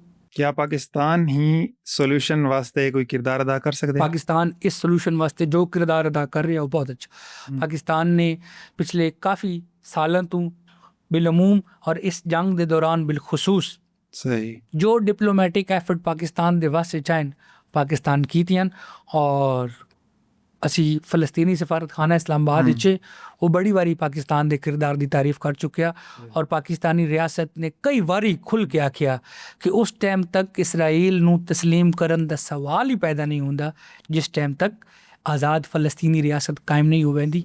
ये बड़ा दुनिया के केड़े मुल्क के पासपोर्ट ते लिखिया है कि ये पासपोर्ट इसराइल के लिए नहीं, कि कहीं देते क्या नहीं, सिर्फ पाकिस्तान ही। गाल को आम बंदा नहीं समझदा कि वो जेड़े डेमोक्रेटिक वे नाल डील करेंदा पे फ़लस्तीन को, ये आम बंदा नहीं समझदा, हालांकि वो बहुत आला किरदार अदा करेंदे पे जिवें तुसां दस्सिया होना है। भाई आम बंदा तो चाहता ना कि फौज जहाज ते चढ़े तो वंज कोई थप्पड़ वंजे, ते ये एडा सौख होंद होवे आ। ते जेड़े अवार्ड गवार्ड बैठे होए, ਜਿਹੜੇ ਅਵਾਰਡ ਗਵਾਰਡ ਮੁਸਲਮਾਨ ਮੁਲਕ ਬੈਠੇ ਹੋਏ ਨੇ, ਈਰਾਨ ਦੇ ਮਿਜ਼ਾਈਲਾਂ ਨੂੰ ਰੁਕੇ ਨੇ ਜੀ, ਬਜਾਏ ਦੇ ਕੇ ਆਪਣੇ ਵੱਲੋਂ ਮਿਜ਼ਾਈਲ ਚਲਾ ਕੇ ਇਸਰਾਈਲ ਤੇ ਹਮਲਾ ਕਰਨ, ਉਹ ਰੁਕੇ ਨੇ। ਠੀਕ ਹੈ ਨਾ, ਇਵਨ ਕਿ ਅੱਡੇ ਵੀ ਦਿੱਤੇ ਹੋਏ ਹਾਂ। ਤੇ ਬਾਤ ਇਹ ਸਾਰੀ ਗੱਲ ਮਤਲਬ ਅੱਛਾ ਪਾਕਿਸਤਾਨ ਅਗੇਂਸਟ ਯਾਨੀ ਕਿ ਇਸਰਾਈਲ ਦੇ ਖੁੱਲ੍ਹ ਤੇ ਵੀ ਨਹੀਂ ਹੁੰਦਾ, ਲੇਕਿਨ ਇਸਰਾਈਲ ਆ ਦੇ ਕਿ ਮੇਰਾ ਸਭ ਤੋਂ ਵੱਡਾ ਜਿਹੜਾ ਦੁਸ਼ਮਣ ਹੈ ਉਹ ਪਾਕਿਸਤਾਨ ਹੈ। ਦੁਨੀਆ ਦਾ ਹਰ ਉਹ ਸ਼ਖਸ ਜਿਹੜਾ ਇਸਰਾਈਲ ਦੇ ਅੰਦਰ ਨਸਲ ਪਰਸਤੀ ਦੇ ਮੁਖਾਲਿਫ ਹੈ वो इसराइल का दुश्मन है। वो भावें इसराइल दुनिया की मेरे ख्याल कोई 80% आबादी इसराइल की मुखालिफ है। बिल्कुल ही में ठीक है ना। स्पेन रोटी खाने बैठे हैं 5-7 इसराइली, तो उन्होंने पता लगा कि भाई ये इसराइली जो आए, उन्होंने जुतियाँ मार के उन्होंने होटल कर छोड़े। 4-5 दिन पहले किसी जहाज़ बैठे हुए हैं इसराइली के अंदर, जहाज़ चढ़ के तो गावन लग गए, तो वो पायलट जहाज़ ला के आखे कड्डो बाहर। ठीक है ना। और वो पता नहीं हंगरी के किसी मुल्क नहीं, हंगरी नहीं होना, हंगरी तो उन्होंने साथी किसी होर मुल्क यूरोप दे 2 इसराइली नप के तो जेल च पाया। ये पता लग गया कि वो IDF दे सिपाही हैं। सो दुनिया दे विच चीज़ां तब्दील हो रही हैं। इसराइल दुनिया दे विच कोने च वखरा इन्हों कहंदे अड़भांदा डिक्लेयर हो चुकी होया। इंडिया पाकिस्तान जंग थी, अमेरिका इन्वॉल्व थे, इवें ईरान इसराइल जंग थी, वक्त अमेरिका इन्वॉल्व थी, तो ऐलान भी जंग बंदी का अमेरिका ही कर देते। आखिर रीज़न क्या है कि अमेरिका हर चीज़ इन्वॉल्व थी पे, क्या होंदा होल्ड है पूरी दुनिया के उत्ते? तो ज़ाहिर है ना, मतलब ये तो ऑब्वियसली गल है। दुनिया तो सुपर पावर कौन है? अमेरिका। तो दुनिया सब तो अच्छा सालिस कौन हो सकता? शारदा चौधरी हो सकता है ना। तो शारदा चौधरी कौन है? अमेरिका। शोज़ब साहब एंड दे अंदर सारे नाजरीन वास्ते कोई पैगाम? पढ़ो भाई, बराए मेहरबानी पढ़ो, इसके अलावा और कोई चाराकार कोई नहीं। और अगर तुम मुसलमान होने के दावेदार हो तो ये मैं तुम दस छोड़ा, साढ़े रसूल कुल के से पूछा तुम कौन हो, तो आपने फरमाया अना मदीनतुल इल्म व अलीउन बाबो, मैं इल्म दा शहर हां, अली उसका दरवाजा है। थोड़े रसूल इल्म दा शहर है। आप सल्लम जिहड़ी दुआ सब तो ढेर मंगदे आए वो आई रब्बे जिदनी इल्म, ऐ मेरे रब मेरे इल्म में इजाफा फरमा। आप ही ने फरमाया तलबुल इल्म फरीज़तुन अला कुल्ले मुस्लिम, बाल पढ़ाओ, आप पढ़ो। जेड़े लोग तालीम विच पिछे रह वेंदे उह मार खांदे, जेड़े तालीम विच अग्गा वेंदे उह तरक्की करेंदे। ए कुफर इस्लाम दे फैसले क़यामत दे दिन अल्लाह दे दरबार च होणे। ਇਹ ਪੈਗਾਮ ਦੇ ਨਾਲ ਸਾਕੂ ਇਜਾਜ਼ਤ ਦੇਸੋ। ਜਜ਼ਾਕ